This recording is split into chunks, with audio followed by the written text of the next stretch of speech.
Okay, good evening, everybody. Thank you for joining us today, July 21st. For our Kiowa Town Council meeting. At this time, I don't think we have anybody for the invocation, so we'll go ahead and stand up for the Pledge of Allegiance, please. I pledge allegiance to the flag of the United States of America and to the republic for which it stands, one nation, under God, indivisible, with liberty and justice for all. Thank you. I'd like to call this meeting to order at 7:16 p.m. Hey, Kim, could you take a roll call, please? Please, Mayor Hart. Here. Trustee Smith. Here. Trustee Shank here. Trustee Wineland. Here. And trustee Saul is running late. Thank you. You're welcome. I'd like to have a consent or everybody okay with today's agenda? Have you had a chance to look it over? Is it no? Can I make a request to revise to remove A under 8 general business, please, for tonight, move it to the next agenda in Yes. August. Is everybody okay with that today? Yes, motion to approve as amended. Thank you. Second, thank you. Okay, all those in favor say aye. Aye. Bailey, can you hear us? Yes, aye. Thank you, ma'am. Those opposed say nay. Okay, motion passes. We will be removing item A under section 8 for general business for today's agenda. Everything else look okay? Yes, ma'am. Do we want to go ahead and approve the agenda? Okay, I thought we just took that off. No, we just took 8. You're welcome. All right. Public comment? Today, is there anybody here with public comment? I don't have anybody on the sheet, Megan. Thank you. So do I need to go ahead and read this anyway? Do we have anybody online? That's fine. It's okay. No, ma'am. Okay. You don't have to. And then I'm not gonna read the meeting protocol and standards. We're gonna move on to public hearing. This evening, we have Save the Cowboy 2026 Long X Ranch Annual Fundraiser Special Event Liquor License. Or should we say permit? Alright.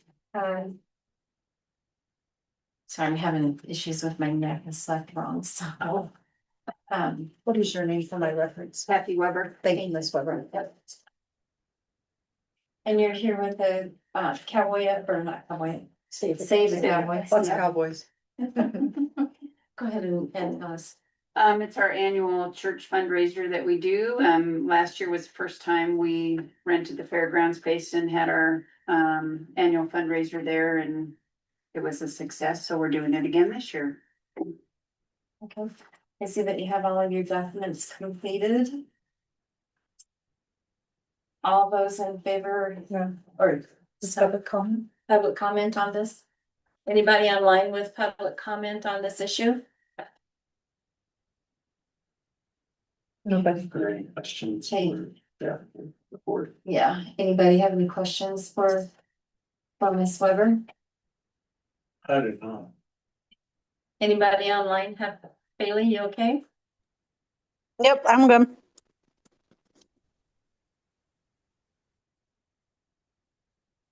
Okay, so. I'll make the motion to approve the application for Save the Cowboys liquor permit. License. A second. Okay, all those in favor say aye. Aye. Aye. Those opposed say nay. Okay. All right, then we have approved the temporary or permit for Safe Cowboy.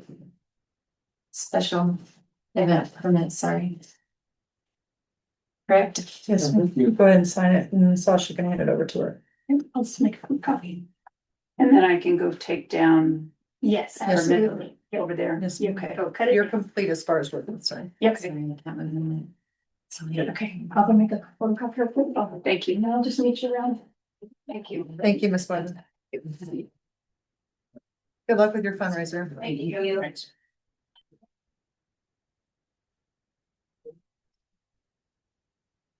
Okay, so. My work study session. The automated vehicle identification systems review of traffic study results. And discussion of next steps presented by Jerome Reardon with Daphne Tech ASC. Do we have him? Everybody? Hello, can everybody hear me okay? Can everybody hear me? Yeah, can you hear us? Yeah. Yes, you can. Josh, did you nod your head? You can hear me? Okay. I'm just waiting for audio to hear. Yes, we can hear you. So, I'll just go through a review of what Josh and Kim and I spoke to yesterday. So, as you know, I was on a town meeting a couple months ago, I think it was, and I presented essentially what our automated speed enforcement solution is, what it's designed for, improve road safety, those key things. And in order to move forward after that, the next steps were really to do a traffic study. So we did conduct a traffic study, and I'll share that with you all now. It says host disabled attendee screen sharing. So Kim, I need you to enable me to share my screen again.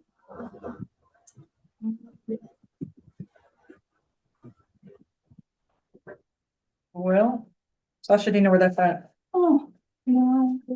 Still disabled here. I know, I'm working on it.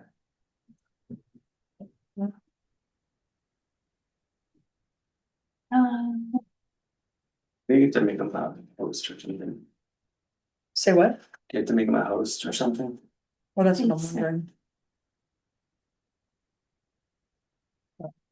Share screen. Oh. There. Did that work, Jerome? Let's see. Yes, I can now. Let's see what we do. Let me make sure I have the right screen.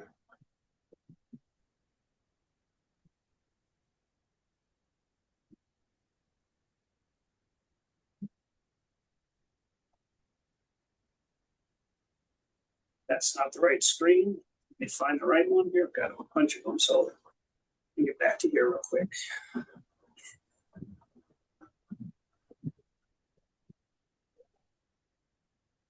Oh, I know where you are. You're over here. I need to open up another screen. Just give me 1 second here. I've got to open up a different screen. Okay.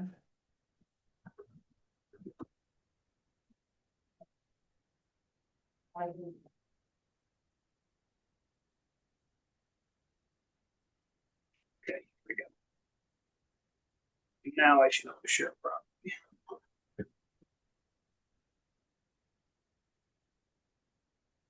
All right, let me know if you can see this. Yes, we can. All right, so originally my team met with Kim a few weeks back to discuss some sites of where we would want to lay tubes down to do a traffic study. The study lasts 7 days, but it gives us enough information to say over a 30-day period of time, this is the type of traffic we're going to see here. So if you can see on the picture here, we chose a site on 86 on the west side of town, just before the new bridge over there. And then we chose Jerome, can you enlarge that, please? let me see how I can enlarge it on the screen here. If you enlarge the whole screen, because it's showing. I got it. I have to do it here. Here we go. Oh, see. Hold on. Is that better? Better. It's better. Let me go even bigger then. Hold on here. 300%. That's better. Okay. All right. So can you see my cursor as I'm moving it around also? Yes. Okay. So we chose this site on the west side of town here before the construction of the new bridge.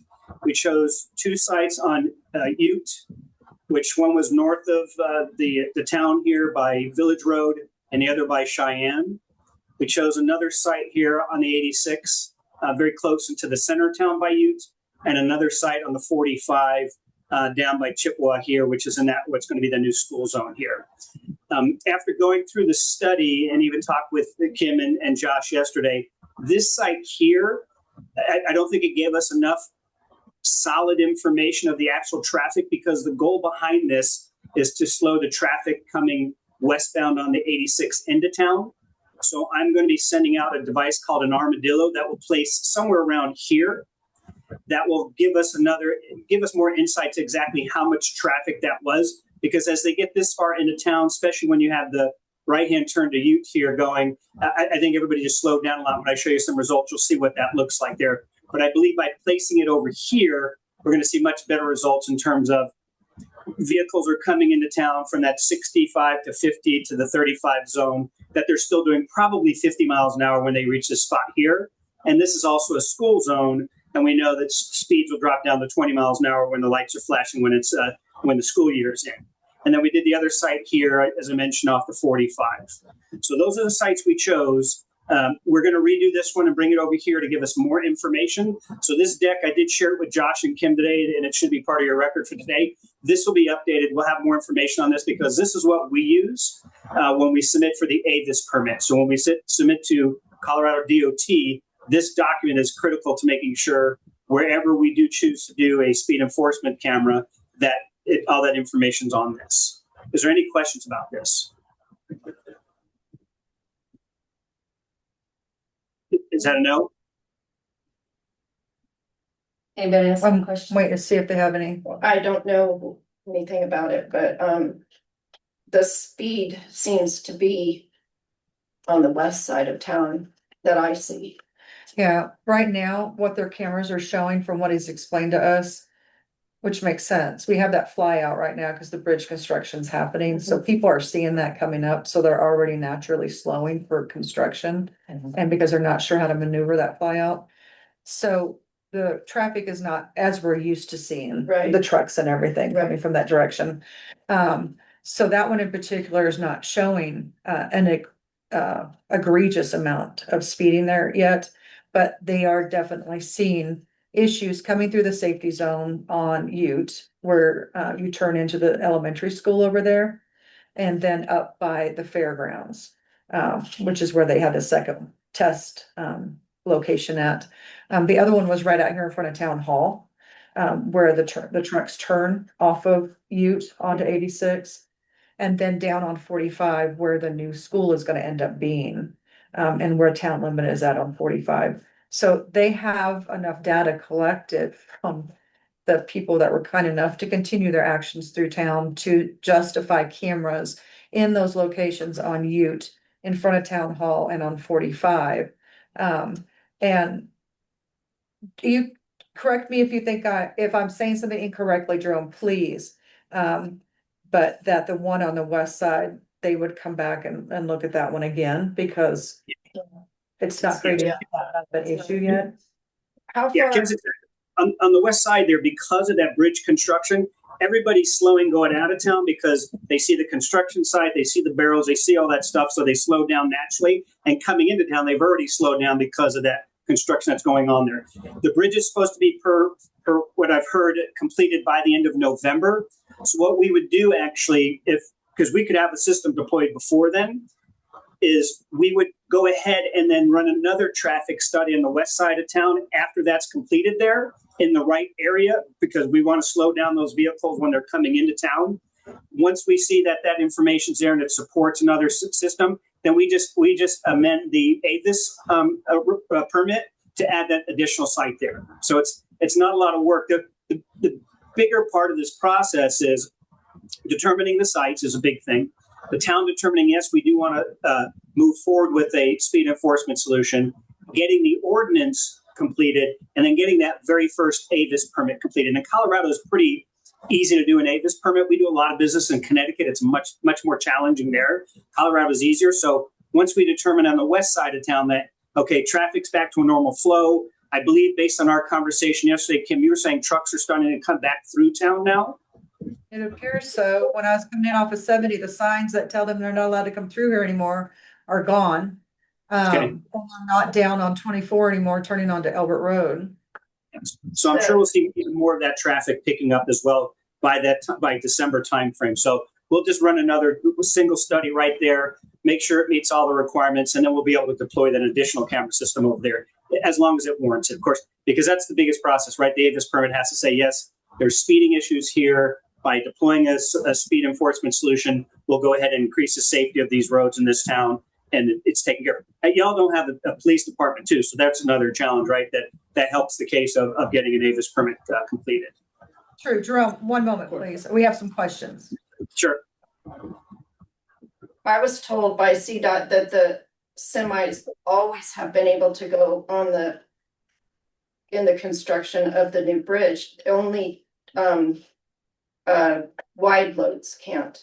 Semis have always been able to go, but not like wide loads like a house or, Right, the wide loads and the extra long loads. but semis have always, Size, yeah. that was But never, I've seen like, there was a truck that went by one day with a dump truck on it that looked like the coal mining kind of dump trucks. The mining equipment, there has been Yeah. a lot that it's, shouldn't If have they go been. to I don't know Castle, the difference. I know. there's no way to really get from, There, well, I mean, they're really. CDOT, I have no idea how to speak to that because I don't work for CDOT. I don't know how they route their trucks, but I do know that, there were signs that were put on 24 in Oh, yeah. Albert, out by Castle Rock, up by 70, and out this way, that were advising them that oversized trucks were not permitted Correct. through the construction area. And the permitting But they office was persist. supposed to deny them access to permits to this area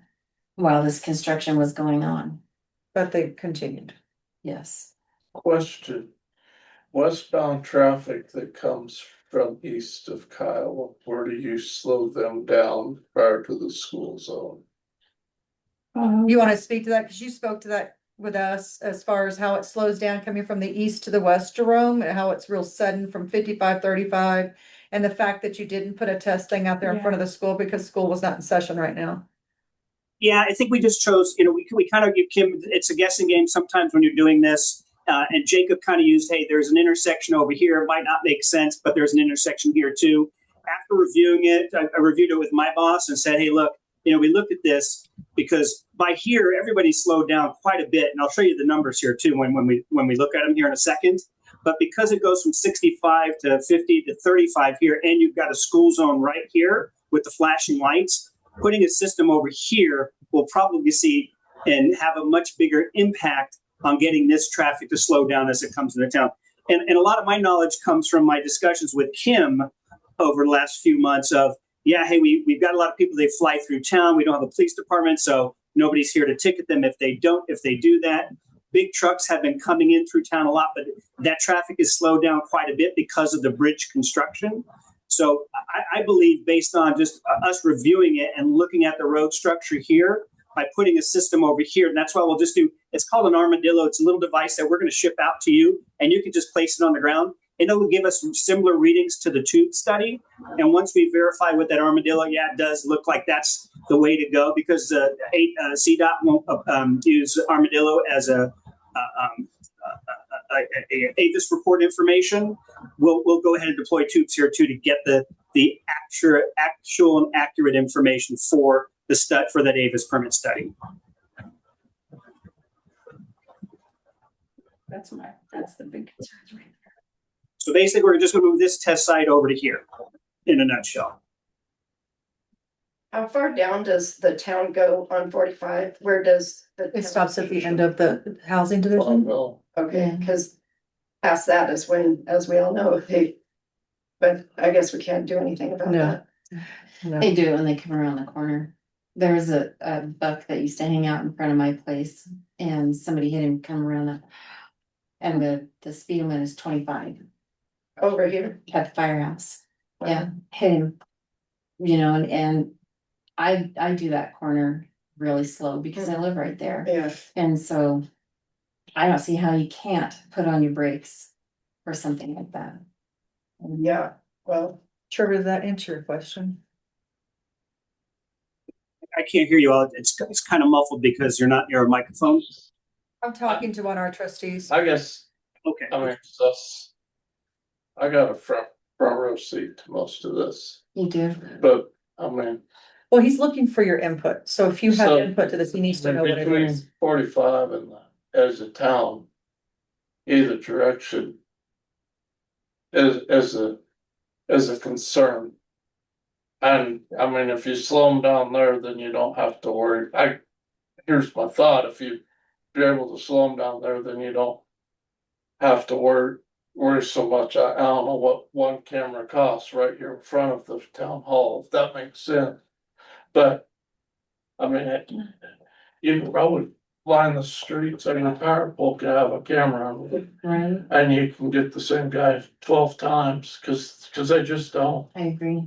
So, but I do know that's And a that actually is a concern. feature, just so you know. That's a concern coming from the east. I mean, they come hot They do. Yeah, and I mean, and he's not negating that at all. It just, where he put it Yeah. this time was more conducive to catching it because the school zone's not there. Of course, the school zone has a different right, speed it's rating. So once school's back in session, that's what he's saying. He's gonna put another device out there Sure. that's gonna try to capture that once school's back in session. That was out on the other side of the post office, right? Yeah, So when you're coming down that hill, it's 65 or 55. it drops real quick. Yeah, it does drop really quick because it's 55, 65, 55, or I don't even think. it drops to 50 and then drops to 35, but it does the same thing on the Yeah. other end. Yeah. But Jerome, 55, isn't 50, there, 35. isn't there, I don't, so many people talking at the same time. Isn't there something concerning the distance between the speed signs that needs to be taken into consideration when you're Yeah, placing? The statute of the state of Colorado says you have to have certain types of signage, and the signage has to be separated a certain space. You can't just have a sign saying you're driving into a radar enforced photo radar enforced area. So in this area here, where it's still 65 going to 50, we're going to put signs here where you have signs that say 35 ahead. We're going to put signs there saying photo radar enforced ahead. There'll be another sign over here, and then of course your camera system will be about here.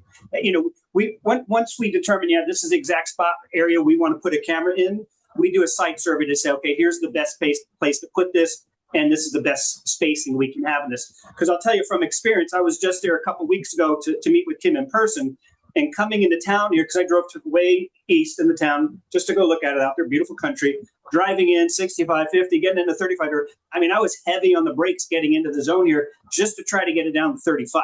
So I can imagine people not caring and not paying any attention are coming into town at 50 miles an hour to these areas around here. When you get here, it slows down quite a bit, though. It definitely slows down quite a bit. I'll probably turn it off. Josh is suggesting you show them the numbers that you showed us. Yeah. So let's go to the numbers, because this is really where this makes the difference here. So I gotta shrink this down just a little bit here to make sure it fits. So can everybody see that there? Yes. Okay, so you have a few different school zones actually. So you have a school zone on Ute, just north of Cheyenne, which is that's a 20-mile-an-hour area there. You have the school zone on the 86 coming into town, both eastbound and westbound, and then you have the school zone also on the 45 north of Chippewa. There's a school flashing light there. Plus, you're going to have a new school built there pretty soon. So if we look at the numbers before, and we're using 6 miles, the new state statute says you can ticket at 6 miles an hour and more. So I give them a citation, 6 miles an hour or more. So as we look at the numbers here, and this is what I'm talking about here. So if you look at C and D, so this is Highway 86 west of Pawnee and east of Ute. So that's the one, the east of Ute was this one here, this one right here. You can see citable offenses there. So there's something, is everybody familiar with the 85th percentile? If you're not, just say it's okay. They said no. Okay. Yeah, I'm not sure what that is. The 85th percentile just says 85% of the drivers are driving at this speed. So in these areas right here, 85% of the drivers are driving at 29 miles to 30 miles an hour here. in those two zones that we measured in. On the west side of town, we know it's because of bridge. They've slowed down a lot. There's construction, there's the barrels, all those kind of things. Probably right in front of town hall there. You know, you've got turnoffs for youth there. And you're in the middle of town too. So the people have slowed down quite a bit typically, because you can see there's a good amount of traffic there. So in those two areas there, that's why with this one on the 86 east of Ute, we're going to move it to by the school area. We're going to do a test by the school area there. And to give you an example of what that would look like, just if it was, if we looked at the school flashing speed limits of 20 miles an hour, so you can see here, it's only 99 people would be citable or 133 citable. You can see here, it goes up to 9,200 and almost 10,000 people on 86 there are exceeding the speed limit by 12 miles an hour over at the 85th percentile. Some are going much, much faster than that too. So we believe by moving that out there, we're going to definitely be able to see that. And this is only during the school hours. Now we need to adjust the school hours down some, so this number will decrease some.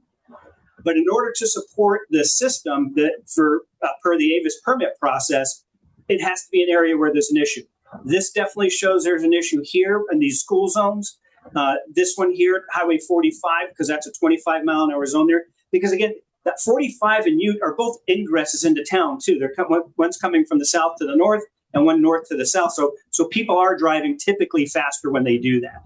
So by looking at that, we can see, yeah, there's definitely an area here where we can have an impact on the speeds there to slow them down. Because again, the biggest thing, and this comes from my conversations with Kim 2 months ago, almost 3 months ago now, was we've got a problem with people coming into town and speeding. It's not the people that live within the town. Typically, we see these challenges with. It's everybody coming from outside the town in. And that's where we want to have the greatest impact. So that ingress on the 45 and also the regress, leaving town, the same thing on Ute and on the 86, we can definitely have an impact on all those areas. So we're on Ute, we put 2 test areas in there. We can actually just put one camera. One camera system will support both the northbound and the southbound there. And we probably have those staggered just a little bit. They wouldn't be right across the street from each other. They would just be staggered a slight distance apart from each other.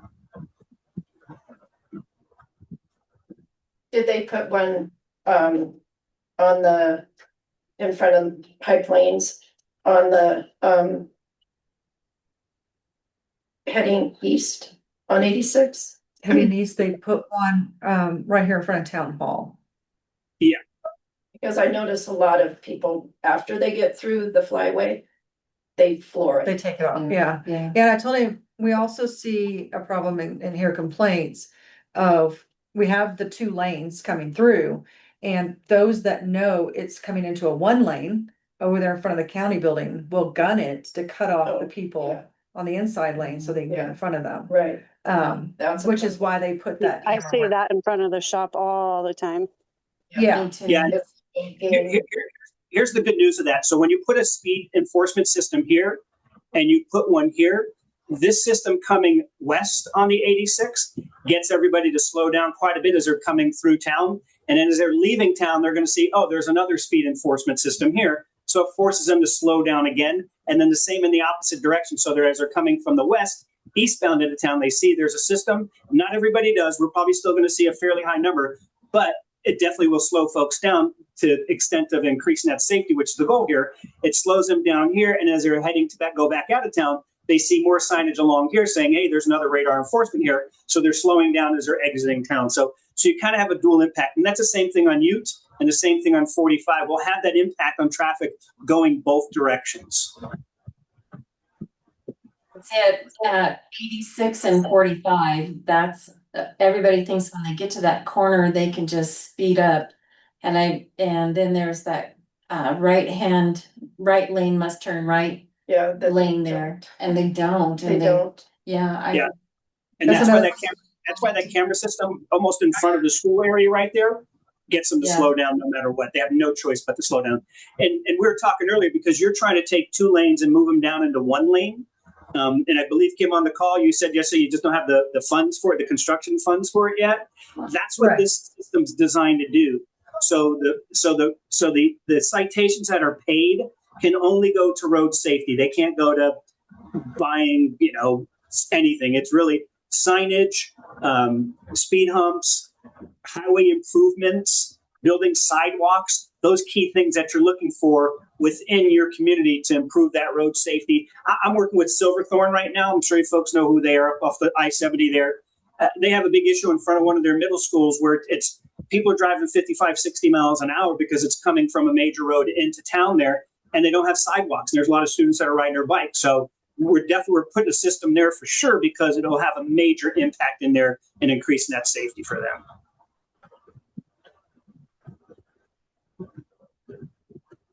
You good? Yeah. No more questions? That's great. Okay. Yeah, but the biggest thing here, the takeaway from this meeting here, the conversation here is Ute supports a system, camera going bi-directional, meaning one going north, one going south. Highway 45 supports one going north, one going south. 86 in that school zone area. And of course, we're still going to run another test there to get even more accurate numbers because I'm sure we'll see these numbers actually increase even more. We'll definitely be able to support a system there. And the only area right now where we just don't have the numbers to support it, and I'm going to stop sharing here if that's okay, because I like to see folks.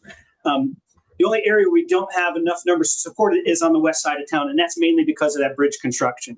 And once that bridge is completed, and is it still on target for the end of November? Does everybody believe?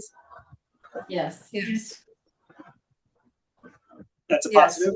Okay. Yes. If it is, then we'll just, once it's done, we'll wait a couple weeks, then we'll do a tube study there. And I believe we'll probably get some significant numbers on that side of town too, because that's the goal, right? Is to decrease those speeds coming in to town from north, south, east, and west. And those folks that are trying to leave town to get them to slow down before they're exiting town, right? Because if they knew there was no speed enforcement system as I'm coming from the west heading to the east, when I get in front of town hall, what am I going to do? I'm going to hit the gas. I'll be up at 55, 60 miles an hour right as I'm exiting past the school there in a lot of cases. And based on the conversations and some of the comments I heard tonight, there's a lot of that goes on. So.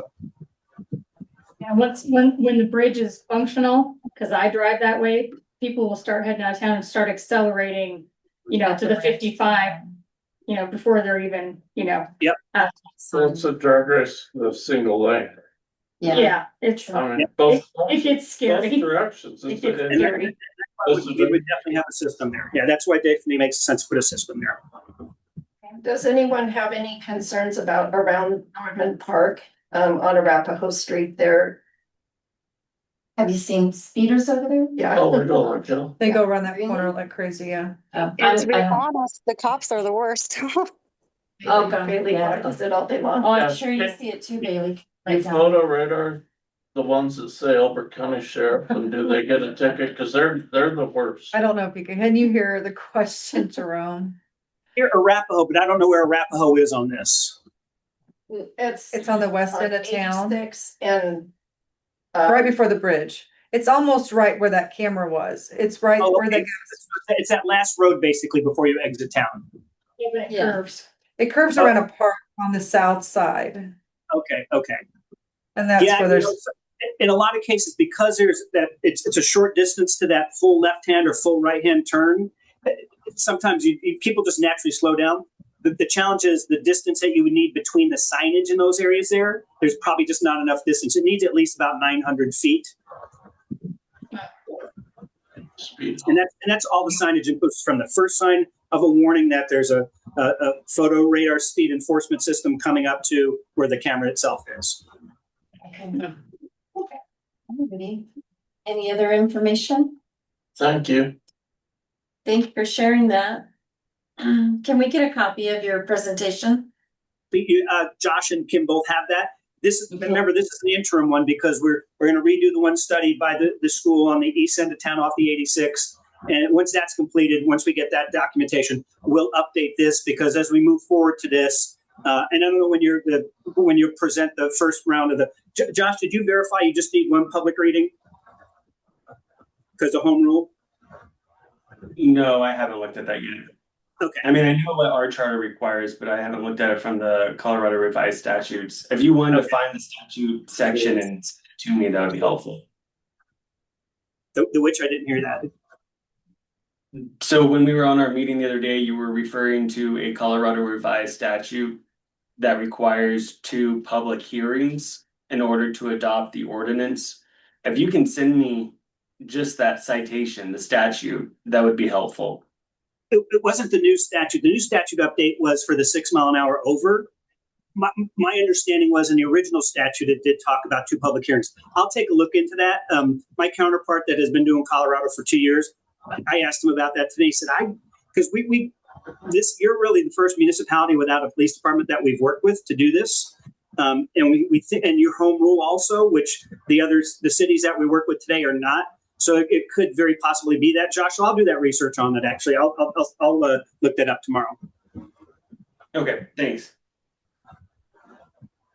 And then for the board, what I would ask is, so in order to actually implement a program, we would have to have ordinance that goes through and basically creates the program, what we're doing with the funding, how, tickets would be applied, where you want the tickets to actually start at 6 miles per hour or 10 miles per hour. So that would all be information that has to go into an ordinance. We would have to work through a agreement with the vendor as well.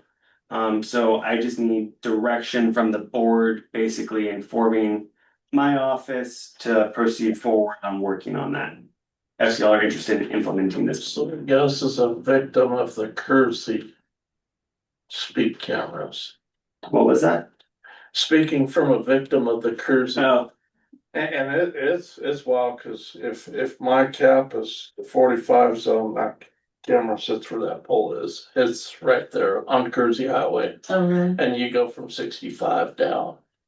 So I don't know what this part of it, cause it's either a different company or different rules applied, but I think it's different. I would go 6 miles an hour. It's a plenty threshold in a 35 mile an hour zone. Well, that's how I felt, Yeah. because he said common is 11 miles an hour. I'm like, I think that's egregious for somebody to be Yes. going 11 miles an hour over the speed limit through town center And when it's already Especially fine. when there's a school zone. I'd also like to, and this is just my opinion, but I'd also like to see if we can go down to 30. They've always been 30 in Elizabeth, even before they did their big repainting of lanes. I don't know what it takes to do that, but I don't know, it's CDOT because it's a state highway. and I know that to change, I mean, it's been 35 back when the traffic was 25% of what it is today. mhm. So I guess that would be 2 things I would look at, and then I guess on the funding or where the funds go. Sounds like it needs to go towards road safety. That's the safest. So, I mean, if we gotta put a 3-story speed hump by Norman Park on 2 sides of it. That requires a runaway truck ramp on the back side of it, I'd be for that. It's gonna require a doorbell to get through. That'd be fine. Oh, what, I wasn't here, so what, how are these tickets being? They're issued? done at a civil level, so it's not a criminal offense.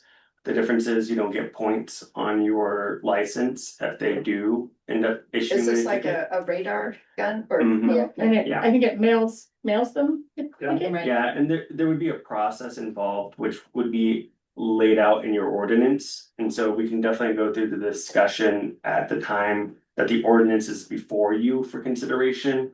That really goes through and explains the process that's involved. Because there are different ways that you can go about enforcing these types of programs.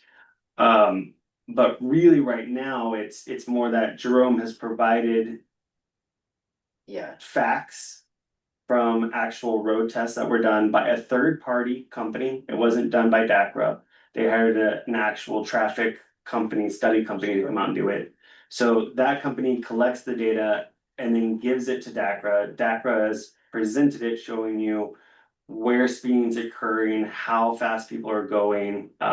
So if you are seeing that information and saying, I think that it is a good idea for the town to implement a program to catch people speeding, then that's the direction I'm looking for. Cause then I will go forward and start spending time. so there's on working like, on that. I've never really seen one of these well, I probably. Stimlat has, yeah, you've probably seen them. They're taking pictures from the back, not from the front. So as the car passes, it catches the speed, and as they pass through, it takes a picture of the back of the car. license every plate. single car, or just the ones that are. So Just the ones that it's catching speeding, and then it's issuing a citation to the registered owner of the vehicle. It doesn't care who's driving it. It's the person that owns the vehicle that's either loaning the vehicle out or the one driving it. We don't know. We don't care. And then what is the fine? It's, There's set limits. their set limits, $40 for a regular one, $80, it doubles in a school zone. Okay, And that would all be on the ordinance. Okay, And there is also a process involved where DACRA would send the information basically to the town. The town's court clerk, deputy court clerks, I know we'd have to work through that. Would basically have the authority to say yes or no to, Each to fine. speeding tickets, yeah. And I mean, that can be a lot of work though. Yeah. But there is a process where it does supposed to come to the town before they go out, so it's not as that DACRA is just getting information and immediately sending it out to people, like there is a town that sounds like a involvement. lot of work for So, whoever. we don't have- There's just. yeah. Here, I'll share something. I was going to share something. I've been disabled again though. So yeah, it's really, so Josh's point, there's really 3 steps. So the first step is, well, there's 4 steps. First step is we capture the violation. We're only capturing a picture of the rear end of the vehicle and the license plate. By that, we do a lookup through Enlets and a couple other sources to find out who the registered owner is. That information comes to our company, and we have basically our folks that do the very first step of the validation of the violation. They're all retired law enforcement. So they validate it's the correct vehicle, the correct license plate, it's got the owner information, all that. Once we verify that, then we send that over to the town, and you can assign anybody within the town to do that second step of verification, validation. So we're trying to send over the most clean information to you for that second step of the validation. Then all you're doing is looking at it, validating it, and you have the opportunity there too. So let's just say it's an emergency vehicle, and that emergency vehicle, they had a reason to go through. You could go ahead and reject and discard that ticket if you want to. If not, you click on citation, and then it has us generate the citation to the registered owner of that vehicle. And then we have a process where they can either just pay it online. We have a web pay application they can use. They can contest it. If they want to contest it online, they have the ability to do that. And there's very few reasons that they can, contest it and not get ticketed for it. A lot of people say, "Hey, I wasn't driving the car." Well, the ticket goes to the registered owner. That's who it is. Or if they wanted to, and you would need a municipal court judge to do this, they can do an in-person hearing if they want to. And we manage that entire process for you. That's our company. Our company is an adjudication and courtroom management system company that just does photo radar enforcement. So we have that whole back-end system to support that of the docket, the hearing, and the outcomes and all those kind of things. Does it only do speeding, or does it expire tags? No, just speeding. Now, one thing Kim did bring up to me was because you got the trucks with the brakes going through town and they don't have the brake mufflers on there. Is that an issue for y'all? Oh, yeah. Yes. We've So asked we're- for the fines. Yeah, so there's really no state statute that says you can fine for this. Your town does have some ordinances for noise. So We do. technically, there are systems that can detect noise from vehicles that you could find them if you wanted to do that. That kind of be the second step of after you got your speed enforcement system in. But there's possibilities of doing that. So, but yeah, we don't do any. There's expired tags, all that kind of stuff. That's not part of these programs. It's really just for that speed enforcement, because a speed enforcement system is looking to reduce speeds and increase safety, and any funds that come from this only go back into road safety. So that's really designed with this one. So we don't have enforcement for loud mufflers. So how would that, if we did the noise deal, Do you the have town a, does not enforce cars with loud muffler, a motor vehicle does not.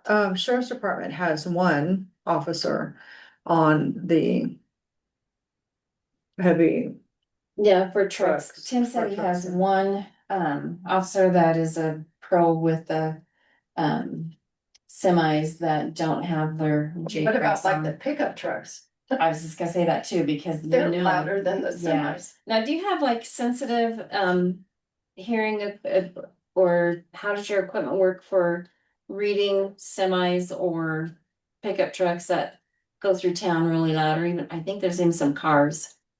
There are some systems out there where there are challenges, and they're refining these systems even more now to get the technology better right. It's always about the technology, because right now it's, if you had two trucks next to each other and it said, hey, this truck was the one that had the loud noise and it wasn't, they could say, hey, there's two trucks next to each other, it wasn't my truck. So it's really determining how can you pick out that exact vehicle. So there's a lot of refinement to those systems, but that's what I'm saying. This is kind of the next phase. I think the most important phase of this one is how do we increase that road safety? How do we get those vehicles coming in and going out of town, whether it's north, south, east, or west, to slow the heck down?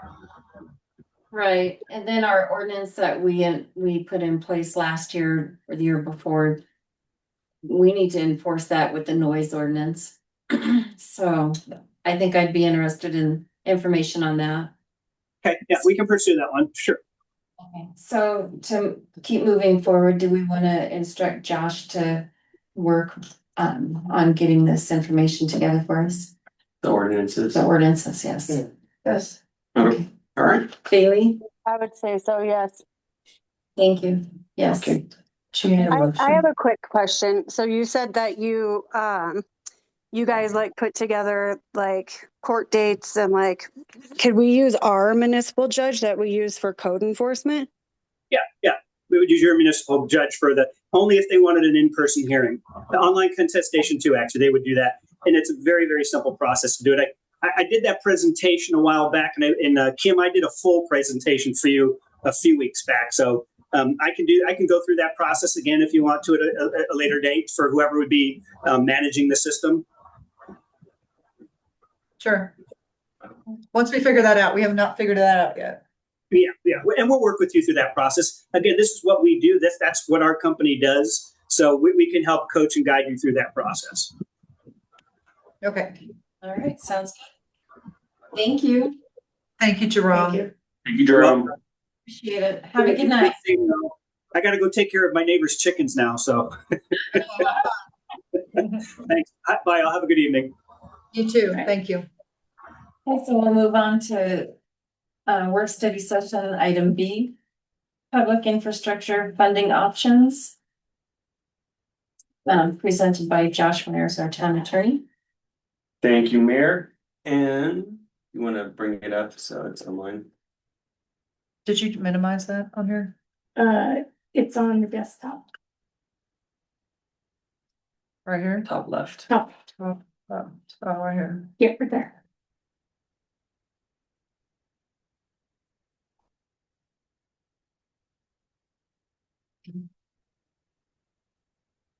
Get rid of all this. Mm-hmm.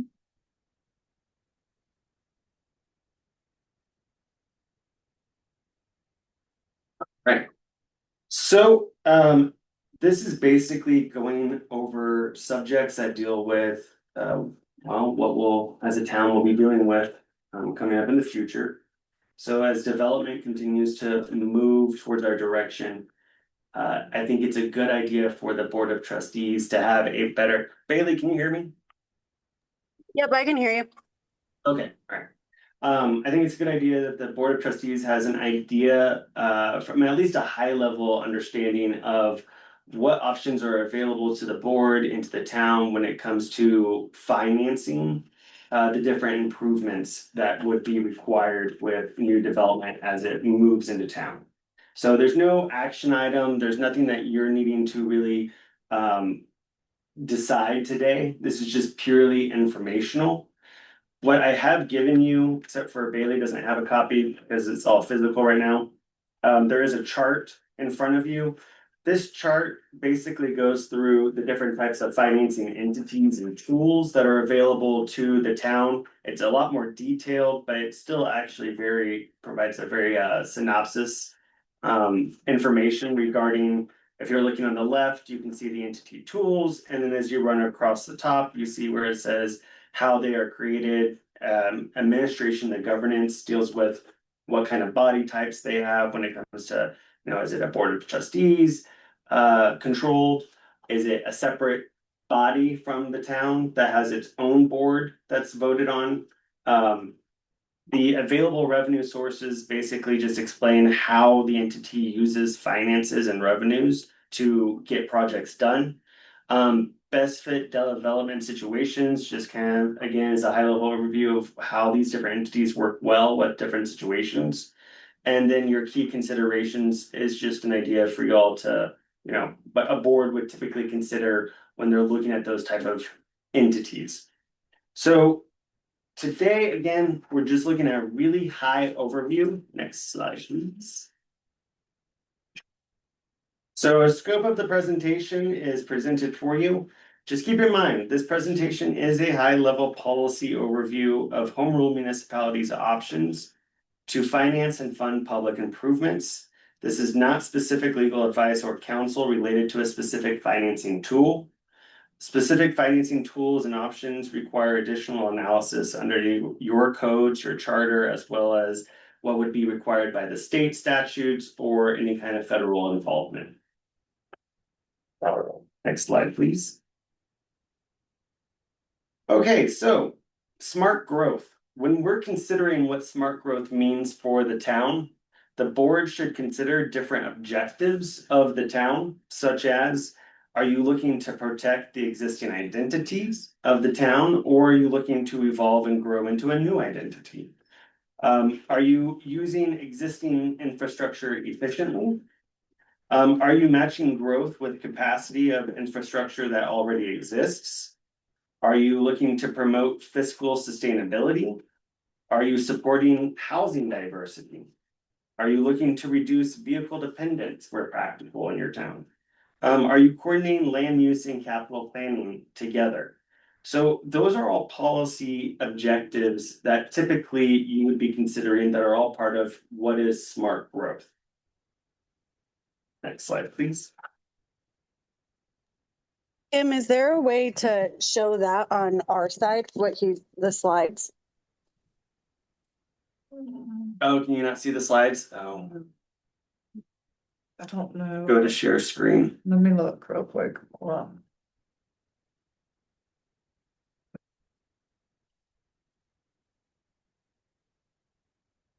Let's try this, Bailey. And then turn it into the. Yep, I can see it. Thank you. You're welcome. Can you still see it? Yep, I got it now. Okay, great. Did I So go we should be on. You go back. There you go. Yeah. All right. So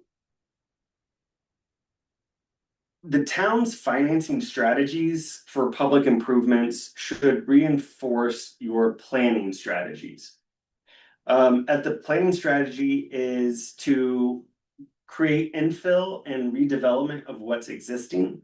Then you might be looking at targeted reinvestment tools, maybe the use of a DDA or a URA, which I'll cover in a little bit, maybe fee credits. If you're looking to avoid sprawl, then maybe you're looking for development must fund its own public infrastructure extensions to it. If your policy is, or your planning strategy is to maintain existing assets, then maybe you would require recurring revenue to be dedicated to the maintenance requirements that are involved. If you're looking to protect existing residents from cost shifts, then maybe you would align the cost to the benefits or those who are actually benefiting. So for example, if you're going to have 100 new homes that are being built outside of the town, maybe you're wanting to shift a large portion of that cost of the infrastructure that's required for it on those who would be buying those homes. Those are just different policy ideas that can be involved with smart growth that the board would need to consider. Next slide, please. So another policy consideration is debt financing versus basically paying as you grow. Debt financing can make sense whenever improvement is needed before the full build out of the use is ready to support it. For example, if you're needing to put in new water pipelines to get to a new development, you would have to have that water in place before the actual development's fully built out. So there might be some kind of debt financing mechanism that's involved with that public infrastructure. Debt financing might also make sense when the project has a useful life that matches the repayment period. When delaying construction would actually increase your costs overall, which can occur. Whenever the town has a stable repayment source, or whenever current and future beneficiaries should actually be sharing the costs. Advantages of debt financing can be that it accelerates the delivery of the infrastructure you need. It can spread costs over the useful life of the asset. But there are risks. Those can be you're adding on interest and additional costs. It can be that you're committing future revenues of the town to pay back that debt, and it's not increasing, your revenue is not increasing as fast as you would anticipate. And also, if growth or revenue assumptions are wrong, then existing taxpayers or ratepayers are bearing those shortfalls. So those are political considerations to make as well, because you're looking at the benefit and considerations for your constituents. Next slide, please.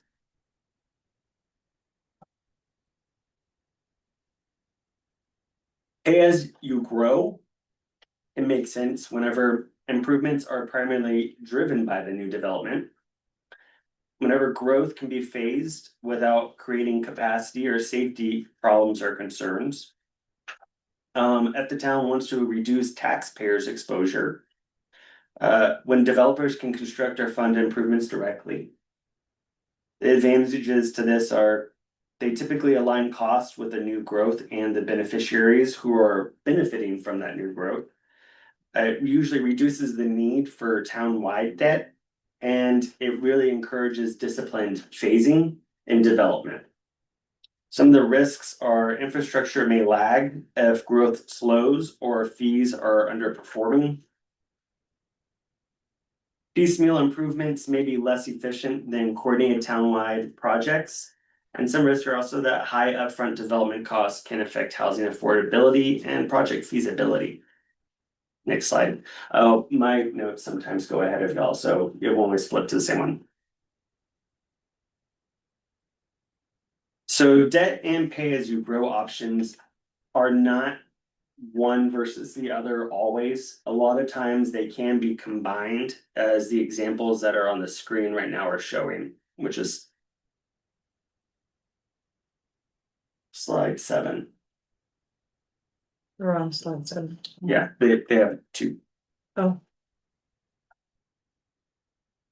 So these are just example of hybrid approaches between debt financing and the concepts of pay as you grow that municipalities can use whenever they're looking at trying to get infrastructure in place for development.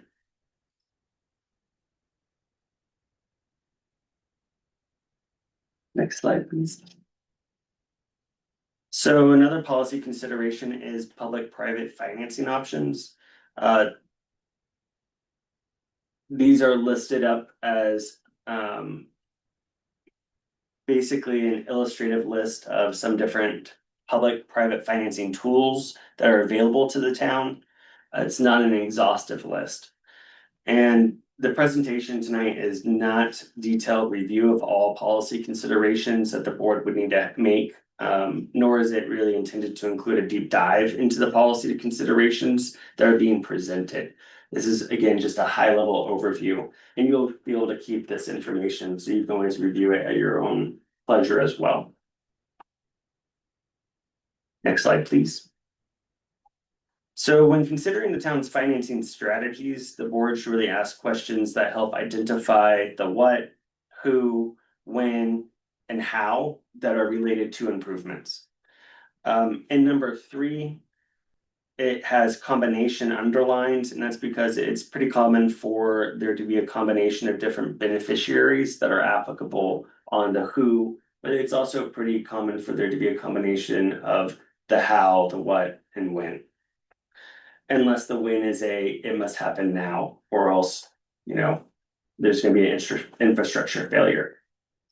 Some of the concerns and cautions are really that growth rarely pays for itself automatically.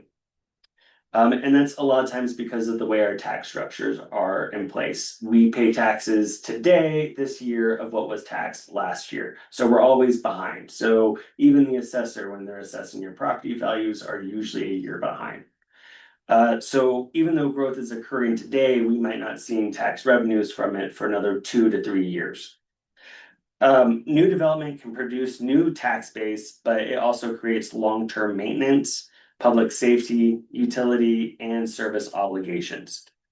So again, often tax revenues from that development and the property are not received in time to pay the initial costs that are involved with the development.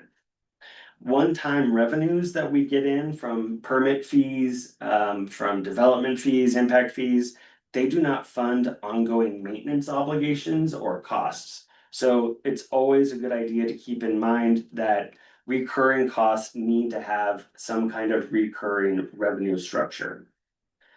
Districts, which we'll talk about in a little bit, can solve some of these capital gaps, but they can also create governance and transparency issues. So I am not a proponent of for or against districts, but I am a proponent of smart use of districts and making sure that they are being used in a way that does not harm our future residents or the current residents. Again, affordability is affected by policy financing choices that are made today by the town's board. So a lower purchase price today also doesn't always mean lower cost in the future, especially whenever you end up having fees or taxes that get shifted to homeowners at later points in time after they already own the property. So that's another consideration we would keep in mind. Next slide, please. So question 7 that was up there, I'm sorry, it's fine though. Question 7 that was up there, it talks about revenue sources, and that's a good transition into our next topic, which is going to be the different types of revenue sources that are available to municipalities. So common revenue sources for municipalities include taxes, fees or charges, special assessments, grants, or gifts that we're receiving, not giving. And then also I have debt listed, which on here, debt is something, it's actually at the top. You can see where they have taxes, fees, special assessments, grants, debt bonds. So debt's not truly a revenue source, obviously, if you really think about it. As we discussed later, I'll discuss it a little bit more, but it is a financing tool that's available to municipalities. And a lot of times, town boards will consider debt financing or debt as a revenue source for the improvement, but in reality, revenue is gonna end up paying for that debt, so it's not really a revenue. Colorado home rule municipalities often have significant local authority. But what kind of authority you have is gonna depend, as you all know, on your charter, your ordinances, your voter approvals, also intergovernmental arrangements and Tabor. Tabor is always looming. We always have to consider how Tabor would impact the town financially. And so next slide, please. We'll move into talking a little bit more about the revenue finances, starting with taxes. The common one we know is sales tax. The advantages of sales tax is that they can be broad base. There's a broad base if the town has retail activity or visitor spending. So you can get sales tax income from not just town residents, but anyone who's traveling through or coming into town for any kind of events or special events, you know. So that's an advantage of sales tax. It can be good during periods of growth. It can capture revenue from the non-residents. It can be used for general expenses of the town or dedicated to specific projects or capital programs. And that's one of the biggest things about taxes that are very distinguished from fee structures, is that taxes, when they come in, the town can really, as long as You have not adopted an ordinance saying we're going to increase our sales tax and all of the funds are gonna go to one specific program, which typically is not a common method of increasing taxes or having tax income. You can use taxes for just generally what's needed everywhere in the town. And you can move them around as you need to as general expenses. Fees, you can't do that with. Fees are very specific to, they have to go to what their enterprise is related to, which we'll talk about in a little bit. Sure, The DMV that. Some limitations and considerations are that taxes are sensitive, or sales tax specifically, is sensitive to economic cycles and retail leakage, which means people going to purchase groceries at Safeway or going to Walmart in Elizabeth. So that's what we call leakage, where people are moving and going somewhere else to buy something. So you're not actually capturing that sales tax here. Online sales sourcing and administration require careful compliance with the state oversight. But there are ways that we can start capturing sales tax here in Kiowa from people who are purchasing through Amazon. Which we used to not have that in place. But now Amazon and a lot of retailers have to start collecting those taxes. Can you explain that leakage, like at Walmart? What are you talking about there? So whenever someone from the town of Kiowa goes to Walmart in Elizabeth, and I don't know if Walmart's actually in It's Elizabeth. not. No, It it's is in the not, it's county. next to it. So Safeway. Safeway. Safeway. Safeway, but in either case, they're both leakage. Yeah, because they're. So like the higher. sales tax that's being charged at Walmart is not being collected by this town. It's being collected by the county, or if you're at Safeway, the sales tax that you're paying there is being collected by Elizabeth.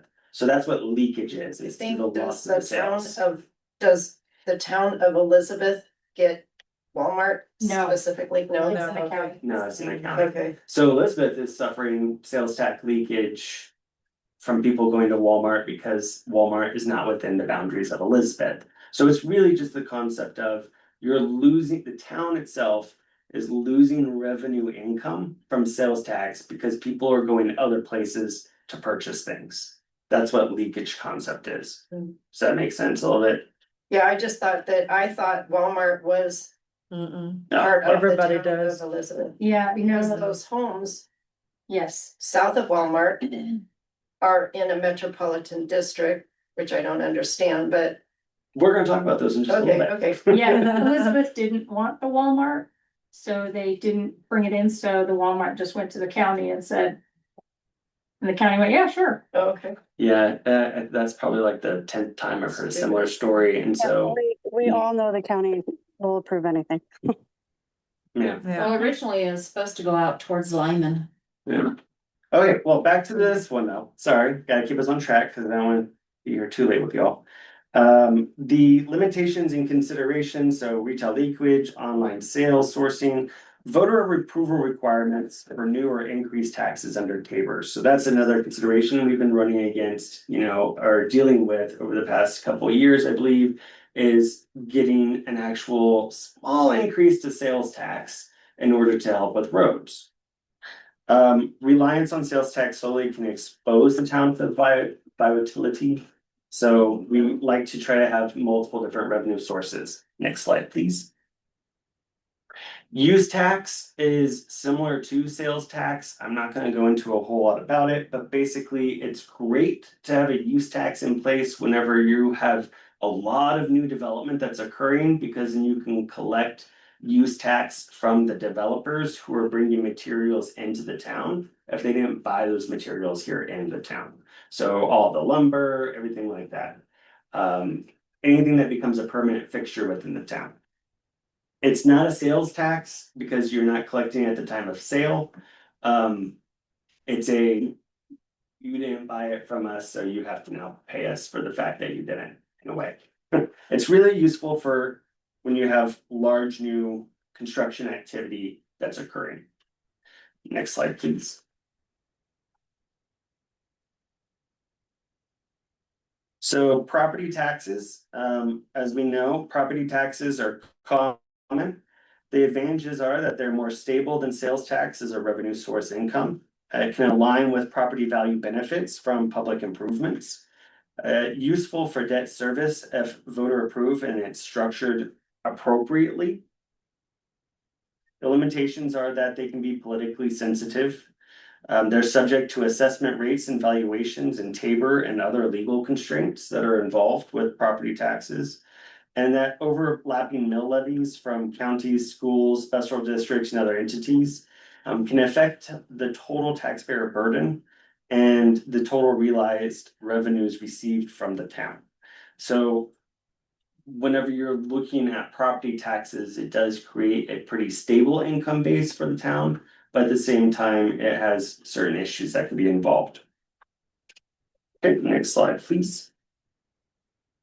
Lodging tax and accommodation tax, I believe y'all approved one. I don't think we actually had an ordinance doing a final implementation, but our voters approved it, right? I believe we did. Correct, Great. yes. So lodging taxes, and we don't have any lodging right now, so. Right. But we thought it'd Well, be. At the time that we approved, we put it Yeah. on there and approved it, there was an approval to bring in a boutique hotel. Right. And that fell apart not long after it was approved due to the cost it was gonna entail, to put it in. Alright, so I mean, we can look at getting the ordinance that actually gets it into the books and on place, before we really start having any new lodging coming in.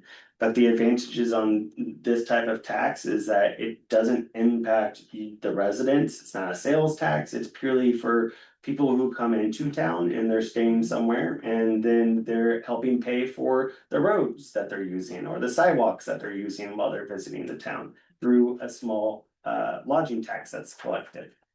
I think that's a good idea. Next slide, please. And that's probably really my fault. I've thought about it. I just haven't taken the step to push an ordinance through with y'all yet because we haven't had a need for it at the moment. Well, if we have it in place first. Yeah. Yeah, we'll have it ahead of time. Go ahead. So our next one is moving on to fees. So fees are generally best for costs that can be connected to a specific service, a regulatory program, a facility, a user class, or a development impact. The difference between a tax and a fee is that a tax is a general revenue raising measure, while a fee amount must be reasonably related to the overall cost of the service, improvement, or burden that it's connected to, even though a mathematical exactitude is not required, but it still has to be reasonably related. The other big difference is that taxes are generally limited by voter approval and Tabor limits, while fees do not require voter approval, and depending on how they're structured, they may not be impacted by Tabor, especially if we have enterprises involved. However, that's why the adoption of fees requires more findings connecting the fee to the amount of the fee and the service that it's funding, is because you can't just simply have fees that do not correlate to the actual costs of the public benefit that the town or the service provider is trying to provide. On this slide, regulation burden identifies fees that are generally collected for administration purposes and costs. Service/improvement are fees for services that are provided, which can include cost of capital improvements necessary to provide those services. Neither of those lists are exhaustive.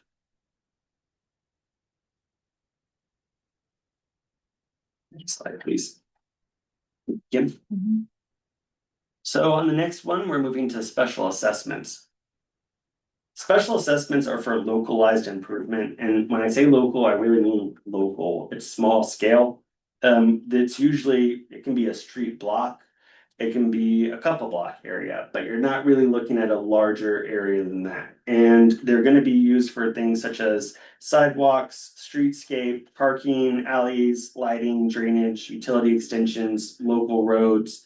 And one thing you'll actually come to see is that you can really address different improvements, or you can address the same improvement through multiple different ways. So this is, sidewalks are included on this, but sidewalks can be covered by many different type of entity funding funding or financing options, which you'll see in a little bit. Special assessments are often imposed through a special improvement district, which we'll talk about. The one thing that's really interesting about special assessments is that the amount that you charge to the property owners or the property has to be equal to the special benefit that's being conferred to them. Usually that's arguable to say that the actual cost of putting in that improvement is then spread out among all of the owners who are getting the benefit of it. So if you had a new sidewalk that you put in, and you usually as a town wouldn't do this, it would be actually a better example I have when it's occurred before is there was a road that had 20 houses on it and the road was maintained by the municipality, but it was a dirt road. And the owners, many of the owners on the road wanted it to be paved because they were tired of the dirt just constantly being on their car. And so they went to the city and on their petition created a special improvement district that was administered by the city, but the city then turned around and did a special assessment against each homeowner for the actual cost of the road. And so that's one way special assessments could be implemented through a special improvement district. It's usually whenever owners of a certain area are really wanting something to be improved that is local to them.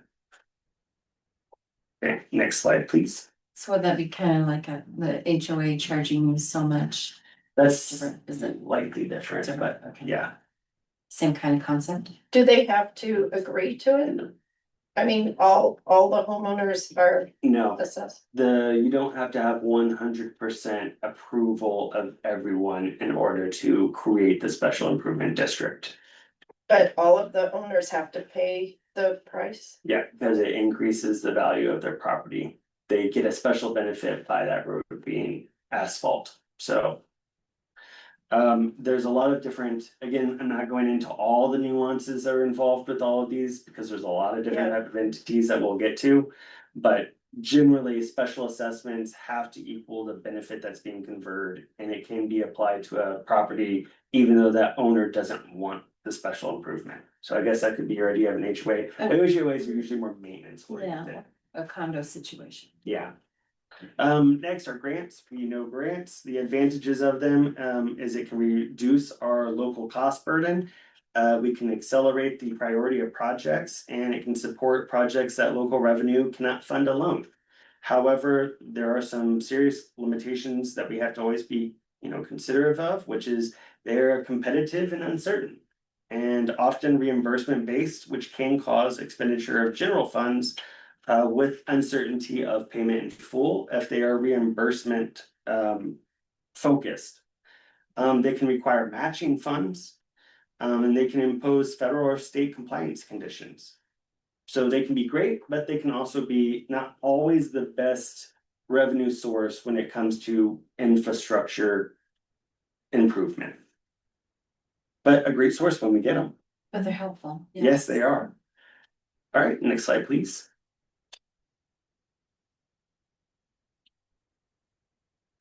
So as I put on here, it's not actual revenue. It can be bonds, it can be loans. I'm not a bond attorney, so I can't go into specifics on bonds. I know enough to get myself in trouble, so I don't talk about them. But debt is not a true revenue source. It's often considered part of your financing options. A lot of times the best uses for it are when the improvement has a long useful life, when the project is too large for annual revenues alone to be able to pay for, whenever future users or beneficiaries are going to help pay over a period of time and they're informed of that on the front end. The town has a reliable repayment source. So that would be through fee structures and that you have enough fee income revenue to help pay the debt that you have incurred in order to build out the improvement. Key considerations are, Tabor requires typically voter approval for tax increases or debt financing. So you You can't always just do it. You have to get the voters involved. Bond covenants that are involved can restrict future revenue flexibility. So even though you might have a revenue source that's coming in, you might not be able to use it because it's having to go to pay off a bond or a debt. So it's always good for us to consider all the different impacts of those different types of revenue sources. So next slide, please. Now we're going to move into the different type of entities and financing partners, which are again provided on this chart that you have. Many of the tools, which I call them tools because it's weird to just say entities, but the tools, they can be either completely separate from the town or they can be embedded within the town's governing structure. A lot of them are kind of a mixed match between the two, where they might operate as their own separate authority, but all of their board members are appointed by the board of directors. So while they're separate entities, you have some oversight and control through who you're appointing. The first two we're going to consider are the special district and the metro district or metropolitan district. These are what we call Title 32 districts. They are actually fully separate from the town or from a municipality, outside of the fact that a municipality might have some higher level oversight through what we call service plans that the municipality has to approve in order for a district to actually operate within inside the jurisdiction of the town. They're Title 32 because that's the actual title in the Colorado Revised Statutes, where they get their authority to do their powers and their actions, create their boundaries and everything else. A metro district is really just a special district. It's just a special district underneath the Colorado Revised Statute will have one single purpose or service that it provides, whereas a metropolitan district can do two or more. So it has a lot of different services or functions that it provides, purposes it covers. The districts are typically separate legal entities from the municipality. They're managed by a developer or the residents that live within the district, depending on what stage of development we're at whenever you are looking at creating the board and who's sitting on the board. They are in some ways like large HOAs, but their purposes and powers can be a lot broader under statute or under a service plan than what HOAs are allowed.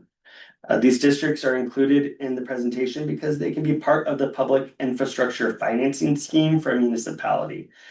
They have their own revenue tools, meaning that they can do their own property tax mill levies that are separate from the town. So the town doesn't have control over them except for how you set them up under a service plan. They can collect their own fees, their own rates, their own tolls, their own penalties, and their own charges. All of those are their own revenue sources for them by themselves. They can also have bonds and other debts that they are liable for separately from the town. Developer advances and reimbursements are often part of their financing structure, which can sometimes be what comes around and bites everyone in their rear end. Whenever the developer has full control over their own advances and their own reimbursements from a developer controlled metropolitan district. So if we ever interact or consider such things being part of the town, there would be a lot of discussion about what kind of restrictions we would put within their service plans. The state statutes have taken a lot more regulatory steps towards restraining what developers can and can't do within these special taxing districts. So that's at least helpful compared to what they were like when they first started coming around. Next slide, please. So this is just a list of common uses for special and metropolitan districts. So they would be in charge, so that any work or service they do has to be public oriented. They can't do anything that's private. But they can do things like finance and build subdivision roads and utilities. They can, finance and build and manage and operate parks, recreation, landscaping, and open space. They can basically finance, build, operate, and manage everything that's listed there. And they would be separate from the town, and they do it on their own. But again, the concerns with that are you are now hitting a double, people who live there are now paying for the metropolitan's fees and taxes as well as the town's taxes. So you have to be careful about not increasing their cost of living too high or too fast. Next slide, please. So special improvement district, and I emphasized improvement because that's it's not a special district, it's a special improvement district, which is also a local improvement district, sometimes is what it's called. And we touched on this a little bit earlier, but these are what are created by a town or in conjunction with owners who really want something that's going to be a localized improvement within the town. So it's not something that's just being benefited to everyone in the town. It's something that's very specific to them as an improvement that's occurring. Next slide, please. General improvement district is basically in line with the special improvement district, but it's going to be a larger area. You're going to cover a lot more land area. They can also be set up to where they really have their own board. It doesn't have to be town controlled. It really depends on the enabling ordinance that creates the general improvement district on whether or not the town board is in control and managing it or administering it versus if you're just appointing a board and that other board is one who are handling it. And a lot of times you would have multiple owners within the boundaries of that district who would be involved or part of the actual board.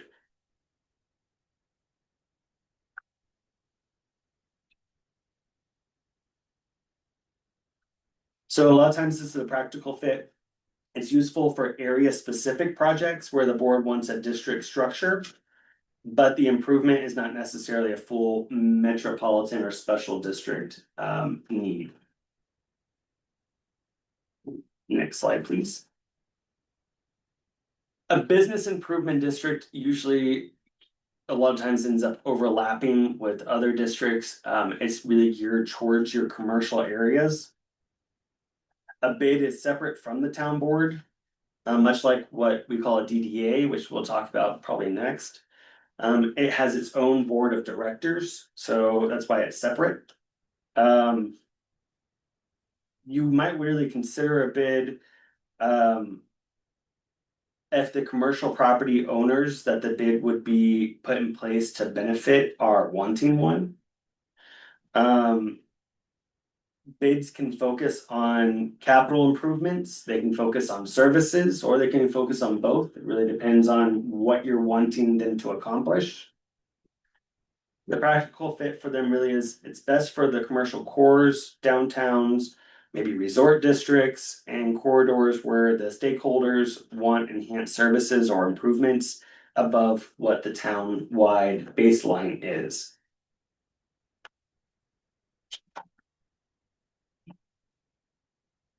Next slide, please. And then the next one is the Downtown Development Authority. So downtown development authorities and urban renewal authorities, which is going to be on the next slide, are unique from some of the other districts in the sense that they can use tax increment financing, or what we shorthand just call TIF. Tax increment financing is an interesting financing tool that can be available in the right situation. It's a really good tool. It basically allows for new development to be paid for the increase in value taxes that you receive once it's developed. So the DDA would be created. Whenever it's created, there's a base tax assessment line for all of the land and property that's included within its boundaries. And that amount stays the same for all the taxing districts. whenever new development starts to come in and that new development is actually increasing the value of the property. So for example, if I owned a commercial building across the street, it's kind of dilapidated. Right now, the assessor's valuing my land and then they're valuing my improvement. My improvement, it's not much there. Like my land might be 200,000, my improvement might be 20,000. You're gonna get a very specific amount of taxes off of that because it's gonna be based off the land amount and your building amount. The developer comes in, tears down that rickety commercial building I have, and they build up a $2.1 million improvement on it. All of a sudden, there's gonna be an increase in property taxes. That increase is what the DDA would collect and be able to then use to enter into agreements with developers to come in and help pay for public improvements and pay for new roads, new streets. So it's really capturing that increase. It doesn't impact what your base is already. And it doesn't impact the taxpayers that are already in the town outside of the extent that if someone's property value comes in next to me and they make it look really nice, and then someone comes in next to me and make it look really nice, my property value might go up just because of the fact theirs has risen. So that can occur, but that's a minor different increase compared to what you're really using that a DDA would use. The DDA is its own entity, it's its own authority. All of that was really to explain the idea of TIF because it's really what DDAs and URAs use to finance their different infrastructure. And it's not a commonly understood financing mechanism. So DDAs going to their actual governing structures, they are separate authorities. The board would appoint actual members to the DDA board. The DDA board would have to be board members that are owners or business owners or residents with inside the DDA's boundaries.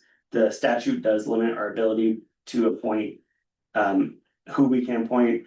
And then there's one member from the board of trustees that would be a liaison that would act on that board. But you're really looking at it's limited to the people who are within its boundaries. It would really be used for basically kind of the main downtown commercial strip area. I think Loveland used that. I There's learned a lot from of the CML meeting that they used something like that to help put in a little like strip mall Mhm. and improvement over there. And they said that it helped increase their revenue Yeah, a lot up there. it does, the DDAs do sunset automatically after 30 years.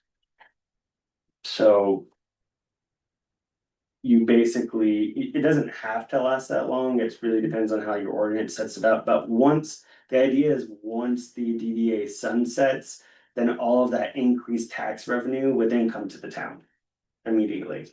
But also the DDA and the town are working together. So what the DDA is doing to improve the, downtown area of the town is benefiting the town in general. Your biggest issues with DDAs are school districts, fire districts, any kind of district that has a mill levy. The funds are getting pulled over to the DDA for those increases. So typically you would be looking at entering into some kind of IGA with your other taxing entities that would basically spell out how the DDA will be using those taxes. And when some of it might have to go back to the other taxing entities to help them out. Next slide, please. So same thing with the URA, it uses TIF. DDAs can have a 5 mil on their own for their operating expenses, but both of these typically use TIF whenever they are doing any kind of restructure for development. There are other finances that can come in through, grants, gifts, loans, and, those kind of methods. But the idea behind these two authorities is to help get rid of blight, to impede or stop what's the D word I'm looking for? Deterioration, there we go. The deterioration of buildings, or structures, or values of properties. With both of them, there has to be specific findings of blight. Or deterioration that's happening from buildings or values of properties around them. So that's what their purpose is for bringing things back to life overall. And it encourages developers to come in because it allows both authorities to use these tax increases to help pay for the public development, public improvements that the developer would typically pay for in the beginning. So you would say to the developer, yes, you can buy this property, you're gonna have to put in new sidewalks, you're gonna have to put in XYZ. The developer would then put those in and then would typically have a TIF agreement in place that would allow them to get reimbursed based off of the taxes that the DDA would collect as the increase. And it's usually a portion of years that they would be able to do that, and then it falls off and it doesn't go further. Okay, next slide, please. So other authorities and enterprises, there are a lot of different enterprises, so you can have stormwater and sewer enterprises, which would then collect fees for a stormwater drainage system that would be beneficial to all town residents. You can have sidewalk enterprises. You can have basically an enterprise is created or is treated as a separate entity from Tabor. So it helps the town pull in fees to pay for infrastructure. And those fees have to go to that infrastructure improvement, but it kind of helps us get around Tabor issues. I'm not gonna go through all of them, but you do know you'll have the wastewater or the Kiowa Water Wastewater Authority, so that's just another example of other authorities and enterprises that can be created or put in place for services and improvements. Next slide, please. So, key takeaways from the presentation tonight. There is no single best financing tool. Smart growth and finance should be integrated together. Debt can be appropriate, but only with a reliable payment source and clear public purpose. Pay-as-you-grow tools can protect existing residents, but they must be carefully phased and calibrated. Districts and authorities can unlock major improvements, but they require strong governance, transparency, and they need to have limits that are set to them.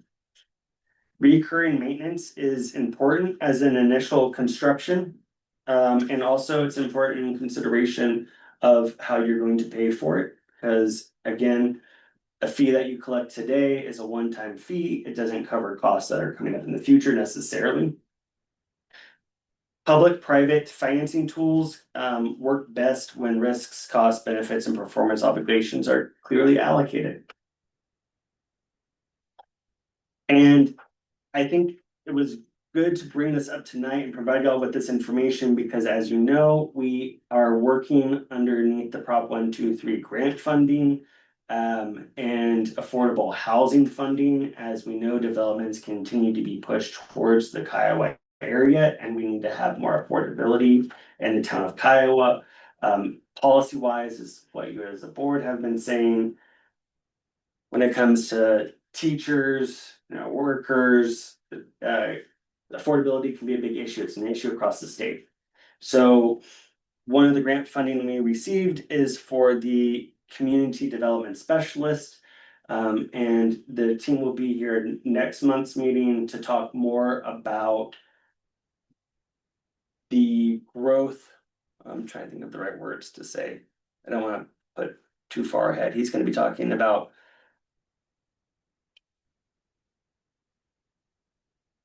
these. My brain's so tired. I know, that's where I'm at too. He's gonna be talking about what kind of growth we can we could feasibly take on. Work plan, there we go. Work plan, yeah. Yeah, he's gonna be paying for it. So his job as if you'll remember from the prior meetings, sorry, I didn't mean to go off. No, it's okay, go ahead. I just remembered work I'd rather plan. you take it, go. My brain's Um, dead. his role is that he is working with the town on creating reports that show us what kind of infrastructure we need, what we would need to be considering to basically smart growth policies. And he'll be here next month to talk about his work plan idea of how he's going to provide that report that you would be able to use to create your smart growth policies. So I think it was beneficial to have this on the agenda tonight, so you can continue to look through it and then have this information, be knowledgeable about it when he's presenting and talking about, you know, his work plan and how he's gonna be engaging with the community. Okay, Right, thank that you. is that. Can I take a 5-minute break? You've been here 2 hours. Yeah.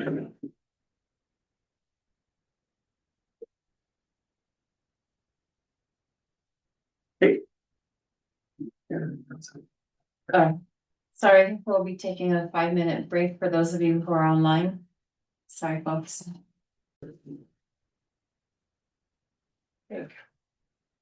We'll be continuing our meeting at 9:00 PM. Next on our agenda is the consent items. Do we have approval of our consent items for this month? Approve, Motion to approve. motion to approve, please. So I second it. Thank you. Okay, we're gonna move on. It's on the side. Okay, Forget that's that. 9 o'clock. Just forget that part. All those in favor say aye. Aye. Aye. Bye. Those opposed say nay. Okay. We have approved the consent items for July 21st meeting. Now we're gonna move on to general business. And we've already dismissed item A. We're gonna go to item B. Ordinance number 2026-07, an ordinance approving the disconnection of certain real property from the municipal boundaries of the town of Code pursuant to CRS 31-12-501 through 31-12-503. Josh? Yep, thank you, Mayor. Board, in your packet tonight is an agenda item report on this proposed ordinance. So Gary and Mary Mayfield, which I'm gonna call the owners, are the owners of certain real property commonly known as 905 Pond Street, Kiowa, Colorado. The property is approximately 4.189 acres and it's situated on the south side of the town. The property was annexed into the town in or about 2002. The owners purchased the property according to their deeds in 2 different transactions. One was in 2011 and then one's in 2013. This property was part of the Wambolt annexation, which later became to be known as basically the Digby property that was next to it. The Digby property was disconnected from the town boundaries by court order, I believe in 2024. This caused the Mayfield's property to become what's called a satellite property. It is within the town's boundaries, but it's not connected to the main town boundaries. It's similar to what your water tower is like. Your water tower sits on property that's within the town boundaries, but it's separate from the actual town. It doesn't connect all the way through. And you can see that on the map that's provided in the packet materials on page 29 of the packet materials. I've circled their property in yellow.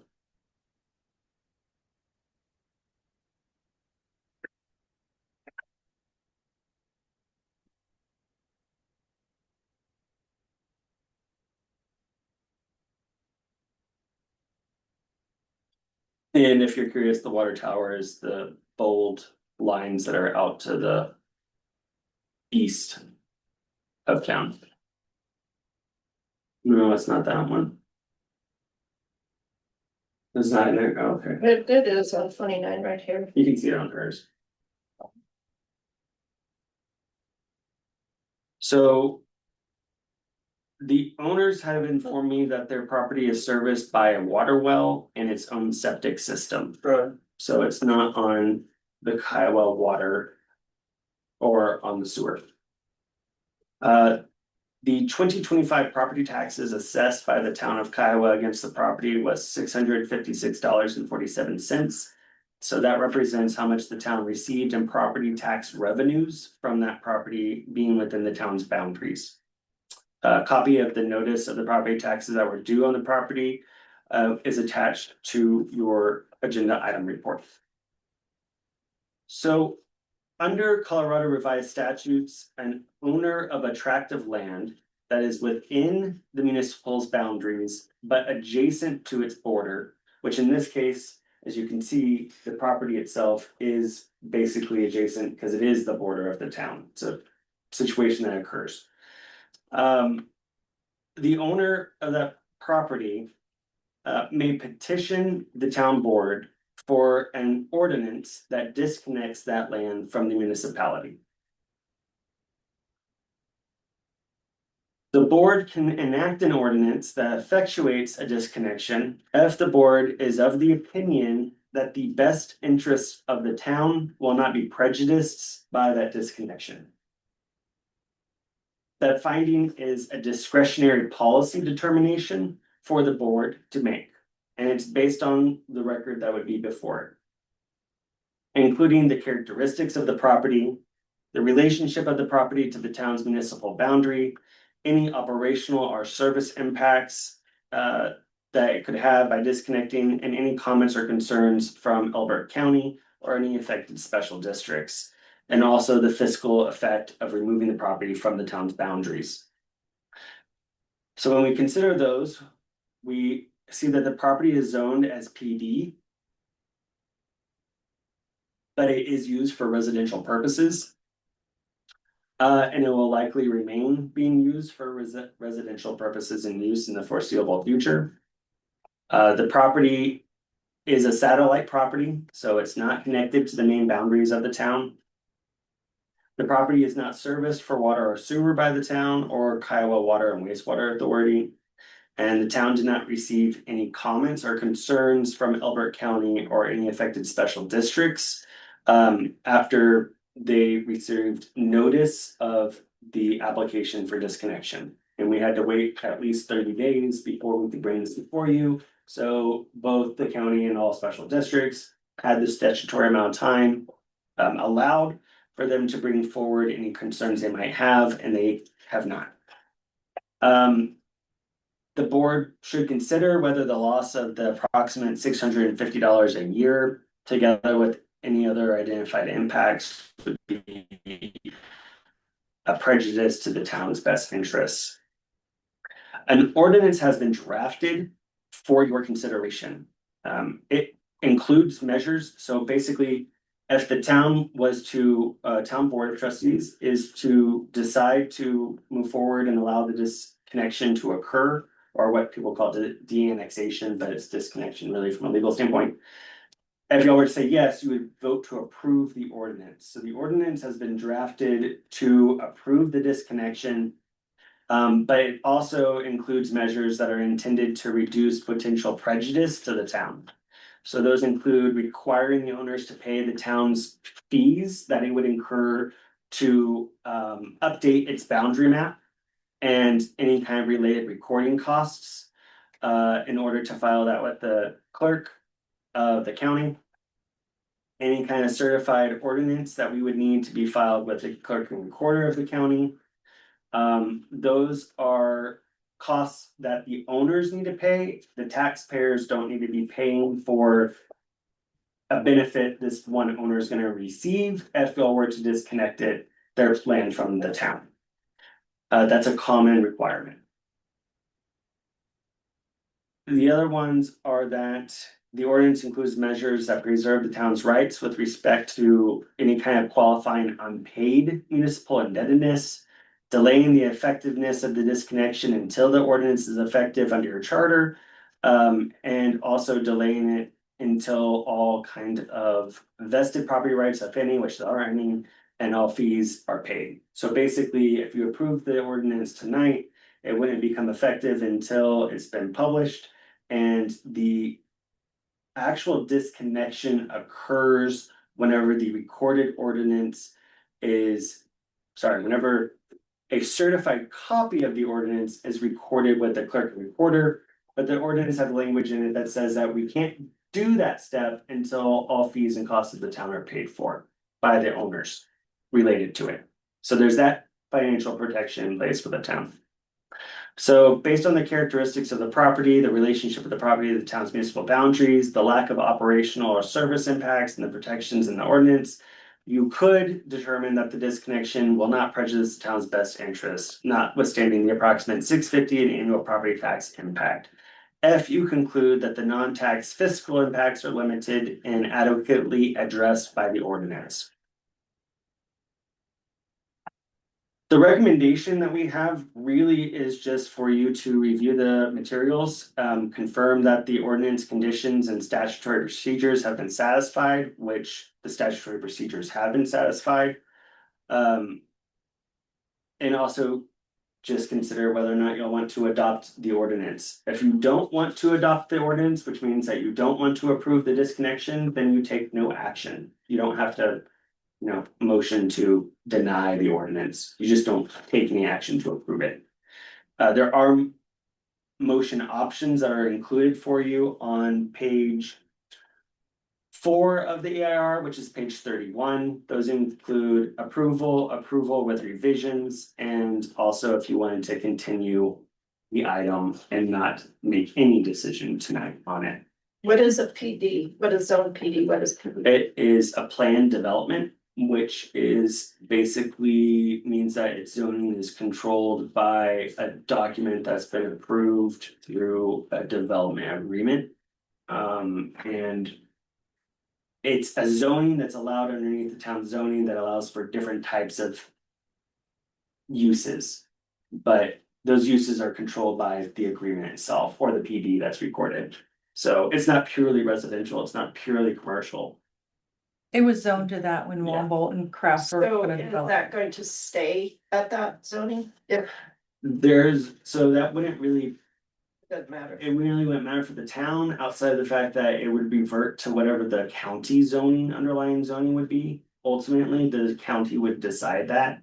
So it would be up to the county to decide. I don't know, do we know what the county zoned the Digby property? It's ag right now. Yeah, so they would probably zone it ag. And I thought it was more than 1 acre. It's 4.1. Oh, I thought you said 1. So it's on that. No, it's between them and the county. It has nothing to do Well, with us anymore. you got it. Well, I don't know how the others zoned ag if they don't run any cattle or anything on You it. got, I think my 35 Yeah, Can they? residential. yeah, they could do it residential. I was trying to figure out how it was considered satellite, but now if I'm looking at this map. It's literally a satellite. It's literally, it's a Oh, little yeah, thing. they're on satellite. It's a little island. disconnected. Yeah, the driveway, but it doesn't. So under any annexation laws, municipalities can't create satellites through the annexation process, meaning that we couldn't, if someone, wanted to come in, say Kubota. That's, towards Elizabeth and the property that it's on, say they wanted to become part of the town. We could not simply annex and create town boundaries along their property. You would have to actually have our boundary lines that exist today extend out there and then create a flag. So we can't create a satellite. You would have to annex all the roadway all the way to our town, which means we would be in charge of maintaining it and everything else that comes along with that. So satellites So is when did that. that change? So That's completely off subject, but, sorry, what was your question? Question? well, cause, When did it change? yeah, from a flagpole easement, cause they did the flagpole deal to get Flagpoles are allowed. where the water there's nothing between that, or there used to not, I mean, they went and grabbed the water tower up there. This is a And there's little a bit, lot, this is a little bit off topic. So There's a lot of flagpoles are- daylight, and a lot of miles, a lot of Yeah. daylight in between, so. So flagpoles are allowed, but secure satellites, which means there is no pole, are not allowed from a active, I'm annexing inland. This became a satellite, quote unquote, because the Digby property disconnected. So that's what happened. It used to not be a satellite. It used to just be on the outside of the town's boundaries. Yeah. So when, Wombolt Yeah. included them, Digby left them off. He could have included Yeah. them. We guided them to contact them to do that, but they did not return. so it created the satellite. Through the disconnection process, which is a little different. For sake of everybody's time, I'll make the motion. Well, we got Since the people that wanna make comment. Oh, we get to comment? You do. If you If have, you so choose, yes. well. We're before- kind of riding the coattails here. Yeah, cause. You know. But before you, wait, hold on, one second. Yep, sorry, we gotta follow our procedure. So you would ask if the board has any questions, anyone else has questions for me? Does anybody else have questions for Josh, the board? Bailey, do you have any questions for Josh? I don't think so at the time. Actually, yeah, I do. So, let me look at this one more time. So is the option 2 on here approval with revisions? And is that where they would pay the fees for like the property or the town boundaries, what you were talking about earlier? No, the option 2, so the obligation to pay the fees is already in the draft ordinance that's before you.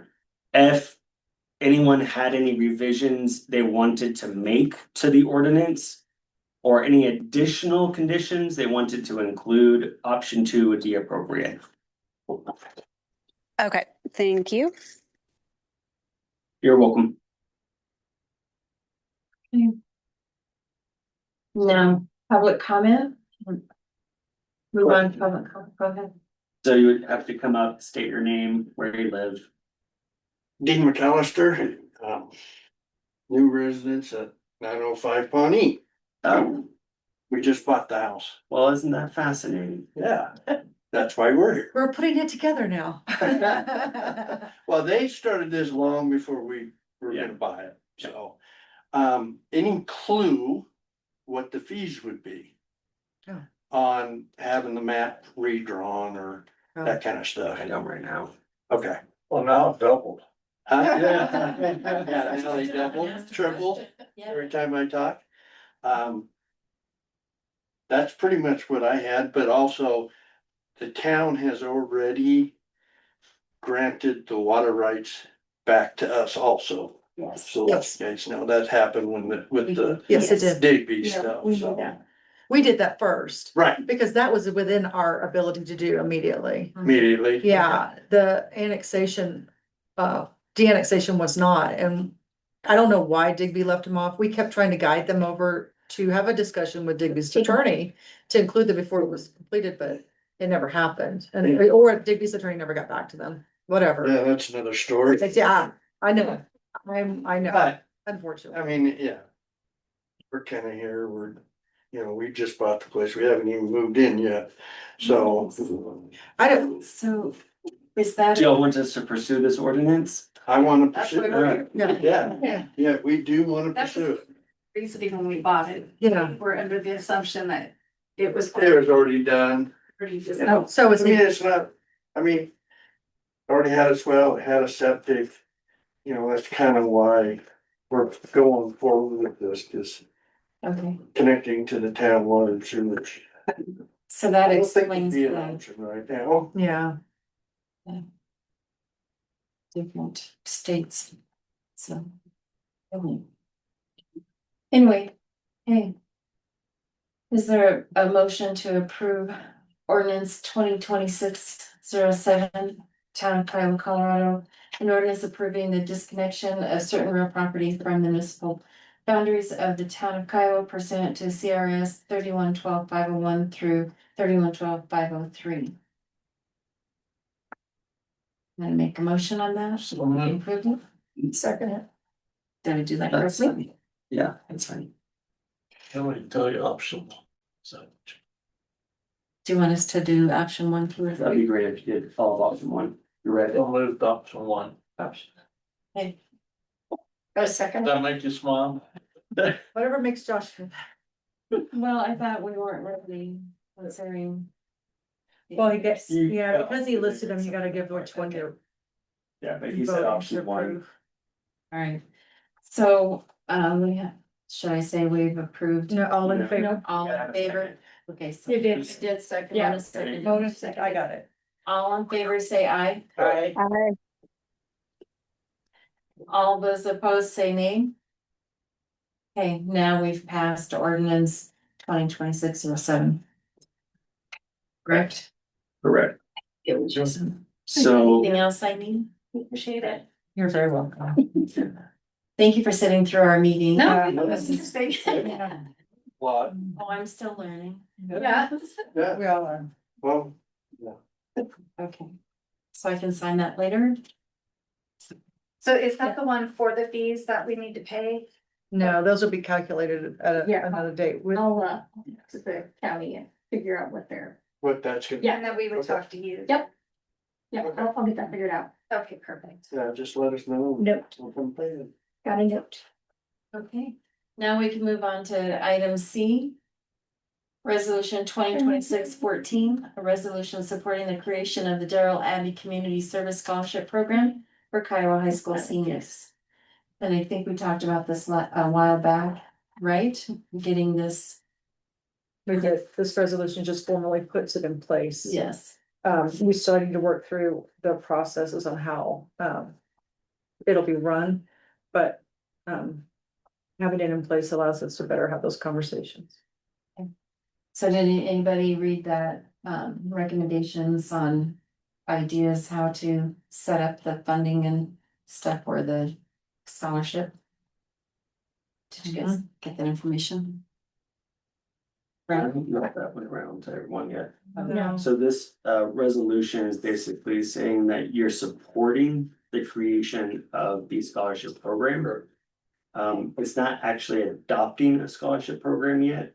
We will bring that back once we are able to have a fully operational program that's ready for y'all to adopt it. But this is saying we're going to do this. We're just gonna figure out all the technicalities on the back end. Like, so the town can do a scholarship for whoever they feel. Yeah, I mean, there's parameters on it that will be involved, and some of that's spelled out in here a little bit by saying, you know, Like it's a completely separate fund. yeah, Yep. so it's like to encourage and reward Kiowa high school seniors who have made meaningful contributions to the school, community, and the lives of others through volunteer service, civic engagement, leadership, and acts of community-minded service. You know, the program is supposed to be used to help fund secondary education costs for seniors whenever they're moving into more civic geared, you know, degrees. But we would put all of that into a program that would say who's eligible, how they apply, how it's funded, when they get finances, and all that would be something you will adopt later. This is just simply saying that you'll support the program. Where does, who manages it? Like, does it go to a bank account or what? So a separate account has been created at Farmers State Bank just for this scholarship. Through conversation with our auditor, the town can legally put aside $1,500 a year into the scholarship fund, and then any money that anybody wants to donate can go toward it as well. And the purpose, when we discussed this last time, it was, the idea was to help either. Or to help several different students graduating and that applied, and we were talking about the last time. Getting people on a board together, like from people from the school, from the community, business leaders. And the board Oh, here, and vote on, As a And part of as- it, yeah. yeah, as a committee for the scholarship, yeah. I got you. But all that needs to be decided later on. We're just right now resolving to support the creation of it. I guess, Just to get you caught up, part of this is revolving around The ice. Daryl Yeah. Steele, Colorado Day, which is August 1st. He'd always do the ice cream Mhm. social, so this is where it all comes around to, and so. With Yes. that, I make the motion to approve resolution 2026-14. A second. All those in favor say aye. Aye. Aye. Hey, they fell asleep. Bailey? No, I said I, sorry. I don't know if that turned on or not. Yes, I. That's- You're just talking to yourself then. I might have not pressed the button. I don't know. It's all good. Okay. Opposed, say nay. All right. That's approved. So then resolution 2026-14, Town of Kiowa, Colorado Board of Trustees, resolution supporting the creation of the Darrell Abbey Community Service Scholarship Program for Kiowa High School seniors has been approved. Now we're gonna move on to staff reports. Hey, What about the? Other, are we doing the memorial for the state highway for Terry Howard? Oh, we did, okay, I'm sorry. I just saw it down here, where do you see that? under Oh. general business, number C. You've got a different. That's one still. Oh, That might okay, have been a wrong print, sorry. never mind. Okay. Yeah. So anyway, as mayor, I went with the seniors last week. Okay. They've gotten a lot of work done through the Dads of Elbert County. And I just want to say, if anybody's familiar with the Dads of Elbert County, gosh, what a great organization they are. They have helped our seniors a lot where there was there are a lot of issues over here at the senior center that needed to be addressed. So, let's see what else. And went to the Colorado Municipal League meeting last month. That was very informative, very fast and furious learning. So came back with my head spinning. But I did learn a lot of information that's helpful for here forward. And I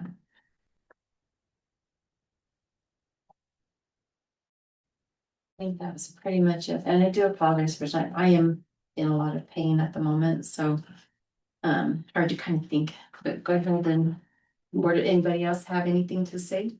Report, anything? Board of Trustees, please. County Fair kicks off Oh, yeah. this weekend. Saturday. Yep. Friday night, yeah, there is the burgers and bingo.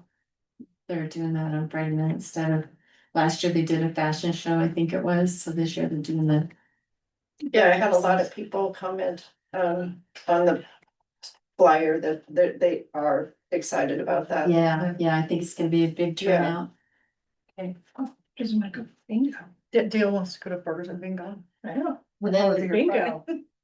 we had to cancel the fireworks. Of course, everybody knows that. The sheriff's department and the fire department, all agreed that it was best that we cancel that. Next Saturday is the first, we'll be hosting the ice cream social along with the town of Elizabeth. Or is that under your agenda? Under my report, yeah, it's okay, you've almost done with it, go ahead. Sorry. I'll mark it off my list. Okay, so we got those. And that sounds like a lot of fun. So I'm hoping that the sale will be done before we get over there to set it. Well, And they have the we'll be drone standing show. by. Yeah, and the we'll have the drone drone show that night. Yeah, the drone show is that night as well. After the rodeo. Yeah, And then Elizabeth. yes, we couldn't hold the drone show down here at Norman Park. There were too many trees.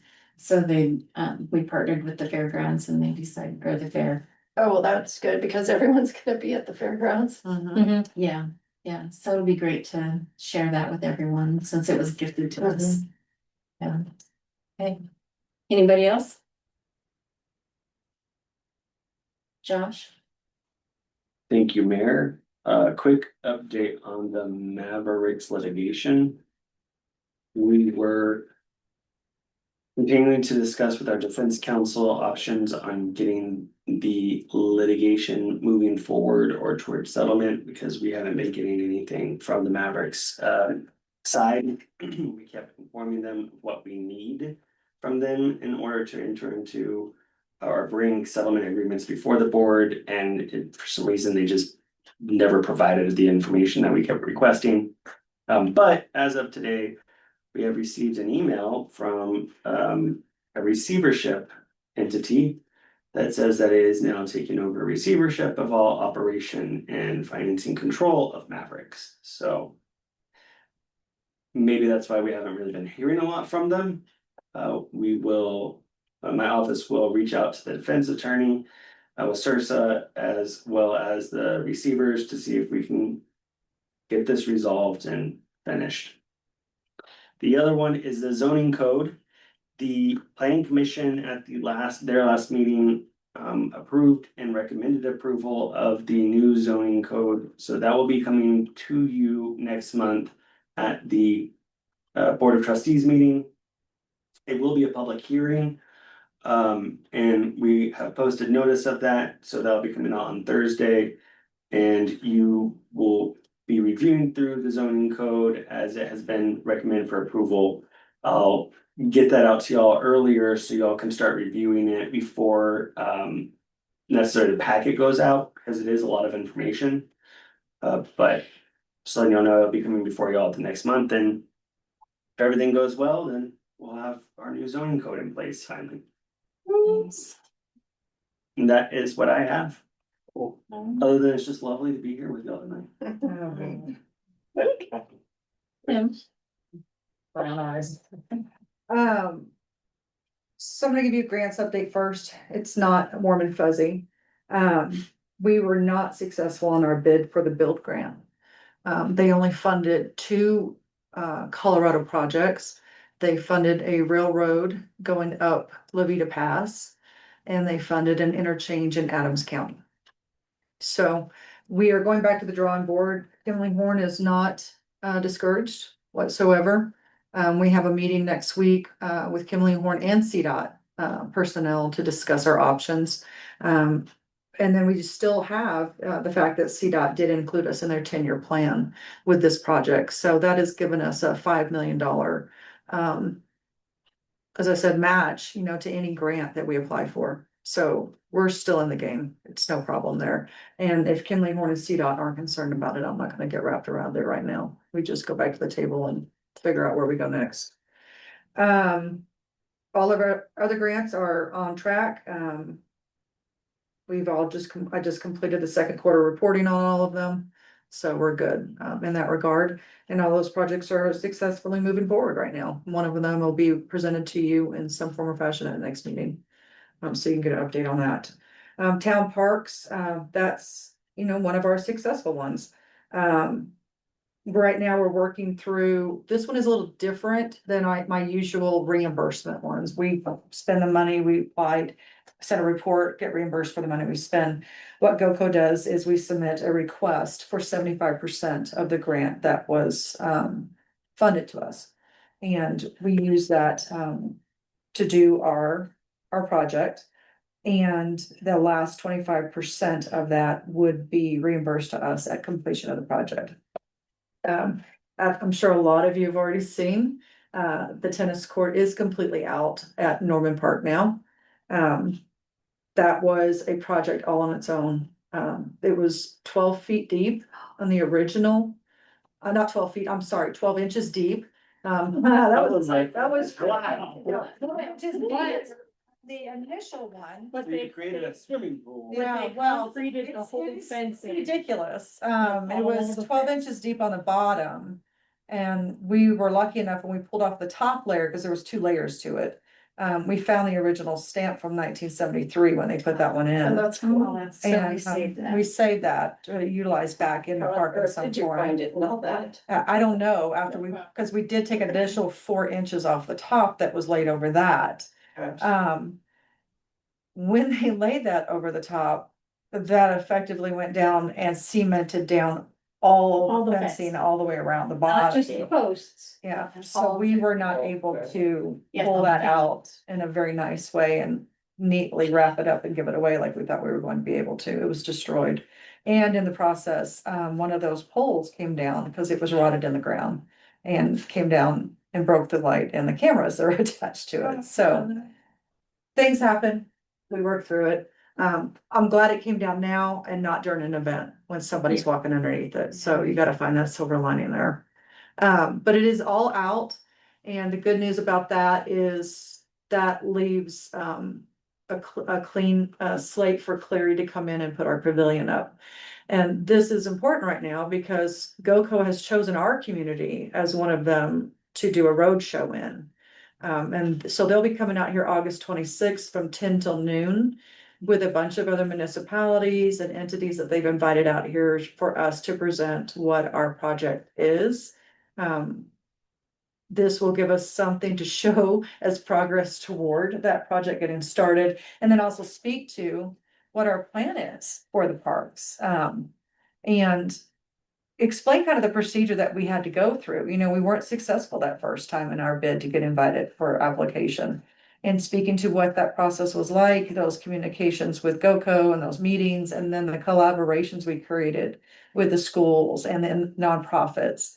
And everybody coming together as a community and speaking toward what they wanted to see in their community and the fundraising efforts that were done. So I'm excited to show off Kiowa. When is the splash pad supposed to be done? Splash pad will probably go in, April, Spring? Yeah. spring. I think they said March. We asked her if she was familiar with Colorado. Sometimes the weather's a little, Yeah, so we're looking at April. Of course, that's weather permitting. It would have been perfect this year. You know, we had a warm winter all year, so it's unpredictable. We may have perfect weather, we may not, and if we don't, we push it out. We're not gonna delay it for months in anticipation of bad weather and then not have bad weather. The goal is to have it in and open by Memorial Day. So that's the goal right now. What we're gonna try to get in before August 26th is the pavilion and the dome playground equipment. There's a large dome that goes in and they could get that in fairly quickly. The other has a freight time. That exceeds past August. It'll probably be more like October when the rest of it gets in here. There will be a period that the park is not open for What kids to about play. bathrooms? Bathrooms will probably be spring because there's a freight time on that as well to get that in. So are you security doing like construction fence around? Yeah. Yep, so the consultants that are installing the playground will be installing a security or construction fence around it to make sure that it's secure rather than just wrapping caution tape around it. So the tennis court's out. Next project next week with Teddy is starting to demo the playground. Oh, I have a question. What are you doing with the playground equipment that's going away? I believe I think there was another municipality that was Yeah. donating it. yeah, too. we're donating it to, yes. Yeah, it's all being donated. It's not being destroyed. No, he's gonna take it out and we're donating. Yeah, I We will. found someone I else. do need to warn you guys, cause you'll probably get the backlash of this because people that don't understand and don't ask questions and just jump to conclusions. Where that bathroom's going, there is a tree there that, its structural integrity is not great. We had, tree people down from Elizabeth that, assessed it today. Cleaned up some branches on the bottom side of it. Long story short, it's a very, very large old tree. All those trees have a useful life. And at some point, they're all going to die. They don't live forever.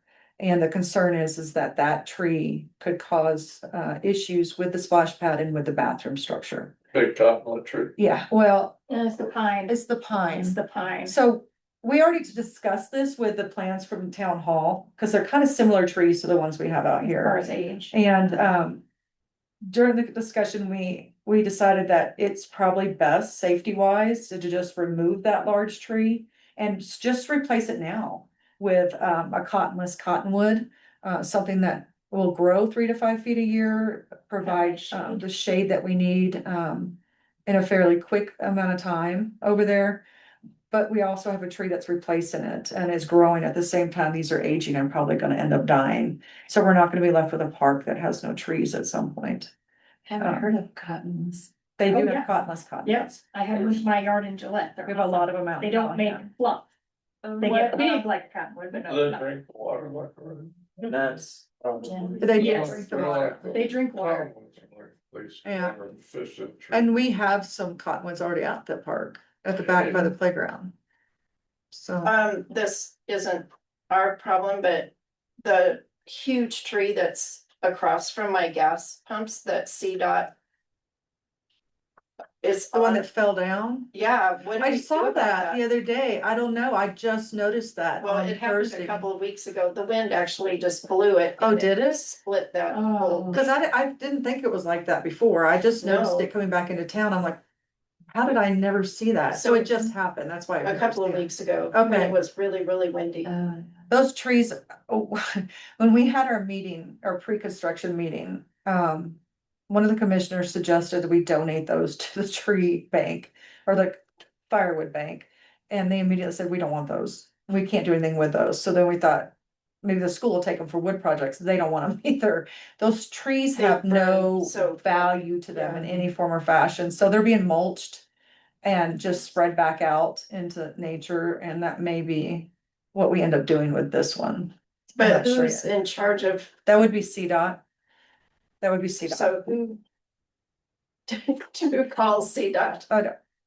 Whoever the property owner is that the other property owner or? I don't know. I know I it's don't know on what the the property fence. lines are. Yeah, it would have to be one of those property owners that they need to take up with CDOT because that's Okay. not a town project. That's a CDOT project. Right. Yeah, so I just didn't know. I think I have a number that I can send you. For For a CDOT. contact for that project. Yeah. Well, So, I have CDOT's number for the bridge, or is it this, I have their number. okay, well, I would use that one. Okay. That's probably the same number I have. So, so there's that. So I have a question. Yes, ma'am. The new parking lot down at Bond Valley, are we getting started on that? We have already, yeah. Kimley Horn is doing their engineering assessment and surveys, Okay. right now. So we'll know more about that probably by the next meeting. Okay, Yeah, but that's where we're starting at right now, because we have to have drainage designed for that, okay, with how much we're gonna have to build it up. right. Let's see. That's all I have on that.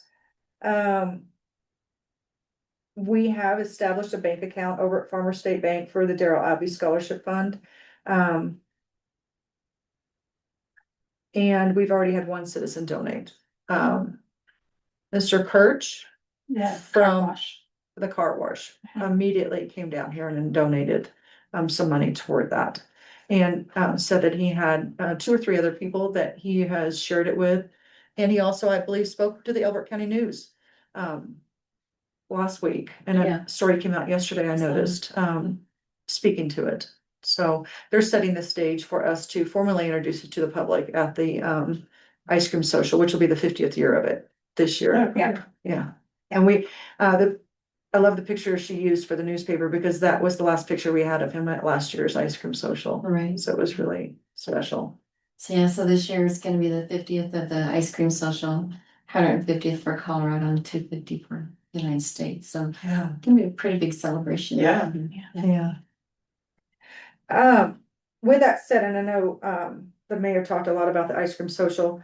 One other update I wanted to give you is I got word, finalized on Thursday that the entire board of Elizabeth will be here to help serve ice cream at the ice That's cream good. social. Yeah, yeah. So with that said, I would like to have some town board members over here participating and, please send me an email tomorrow because we are getting T-shirts, for those that'll be at the ice cream social. What time is the ice cream social? Ice cream social will start at 6 and will run up to the drone show, which will probably Well, it'll end about 8:30, Yeah, because we need to start breaking down, and the drone show is set to occur at 9 or shortly after, when it's completely dark or the drone people feel that it's Yeah. appropriate And then- lighting. Ned Ledoux will start right after. the Immediately. show. What about the centennial dinner? Isn't it the same night? Nope, No, that is that's this Saturday. Saturday. It's the Okay. first Saturday, and then this is the last It'll Saturday. get confusing. It's a lot. Yeah, there's a lot going on. Yeah. So, that's all I have on events. And the last update I have that I did not write down here, is I haven't given you guys an update.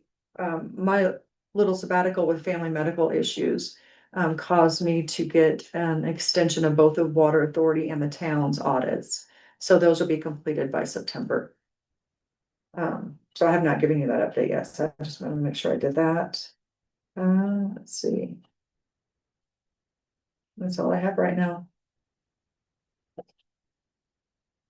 Josh is half asleep. Wake up. I'm here. You're up. So. Now we're moving into executive session. We have to adjourn the meeting.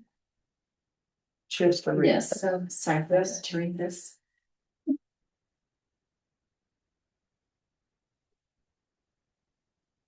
We'll have to adjourn before we go into executive. Oh, session. okay. I thought we did. You can't. No.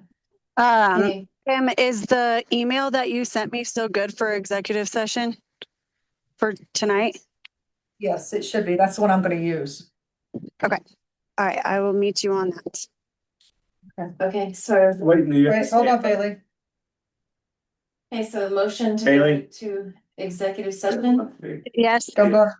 You have to stay through the motion, you have to vote on it. Okay. All right, thanks. Okay, Oh, I scary. move to go into executive session pursuant to CRS sections 24-6-402, 4A and B. And Town Charter section 3.12, 1B and C for the purposes of considering the town's purchase, acquisition, lease, transfer, or sale of real personal or other property interests. The public disclosure of which at this time may give other parties an unfair You guys there? competitive or Yeah, we're still here. bargaining. Okay, sorry, I took my dog outside and my phone thinks that I'm driving, so it cut me off. And do I have to repeat? Yeah. All Okay, right, Bailey, you have to listen to the motion. I move to go into, thank you. you. I move to go into executive session pursuant to CRS sections 24-6-402. 4A and B and Town Charter section 3.12, 1B and C. For the purposes of considering the town's purchase, acquisition, lease, transfer, or sale of real property. Personal or other property interests, the public disclosure of which at this time may give other parties an unfair competitive or bargaining advantage, and to receive the legal advice from the town attorney on specific legal questions related to such matters. Do I have a second? So, Who's the first? She did the motion. Oh, you did the motion, okay. I wasn't looking up. Okay, is there any discussion on the motion? Okay, all in favor, say aye. Hi. Aye. And those opposed, say nay. Okay, we'll move into executive session at 9:46 PM. See there, Bailey. Hey,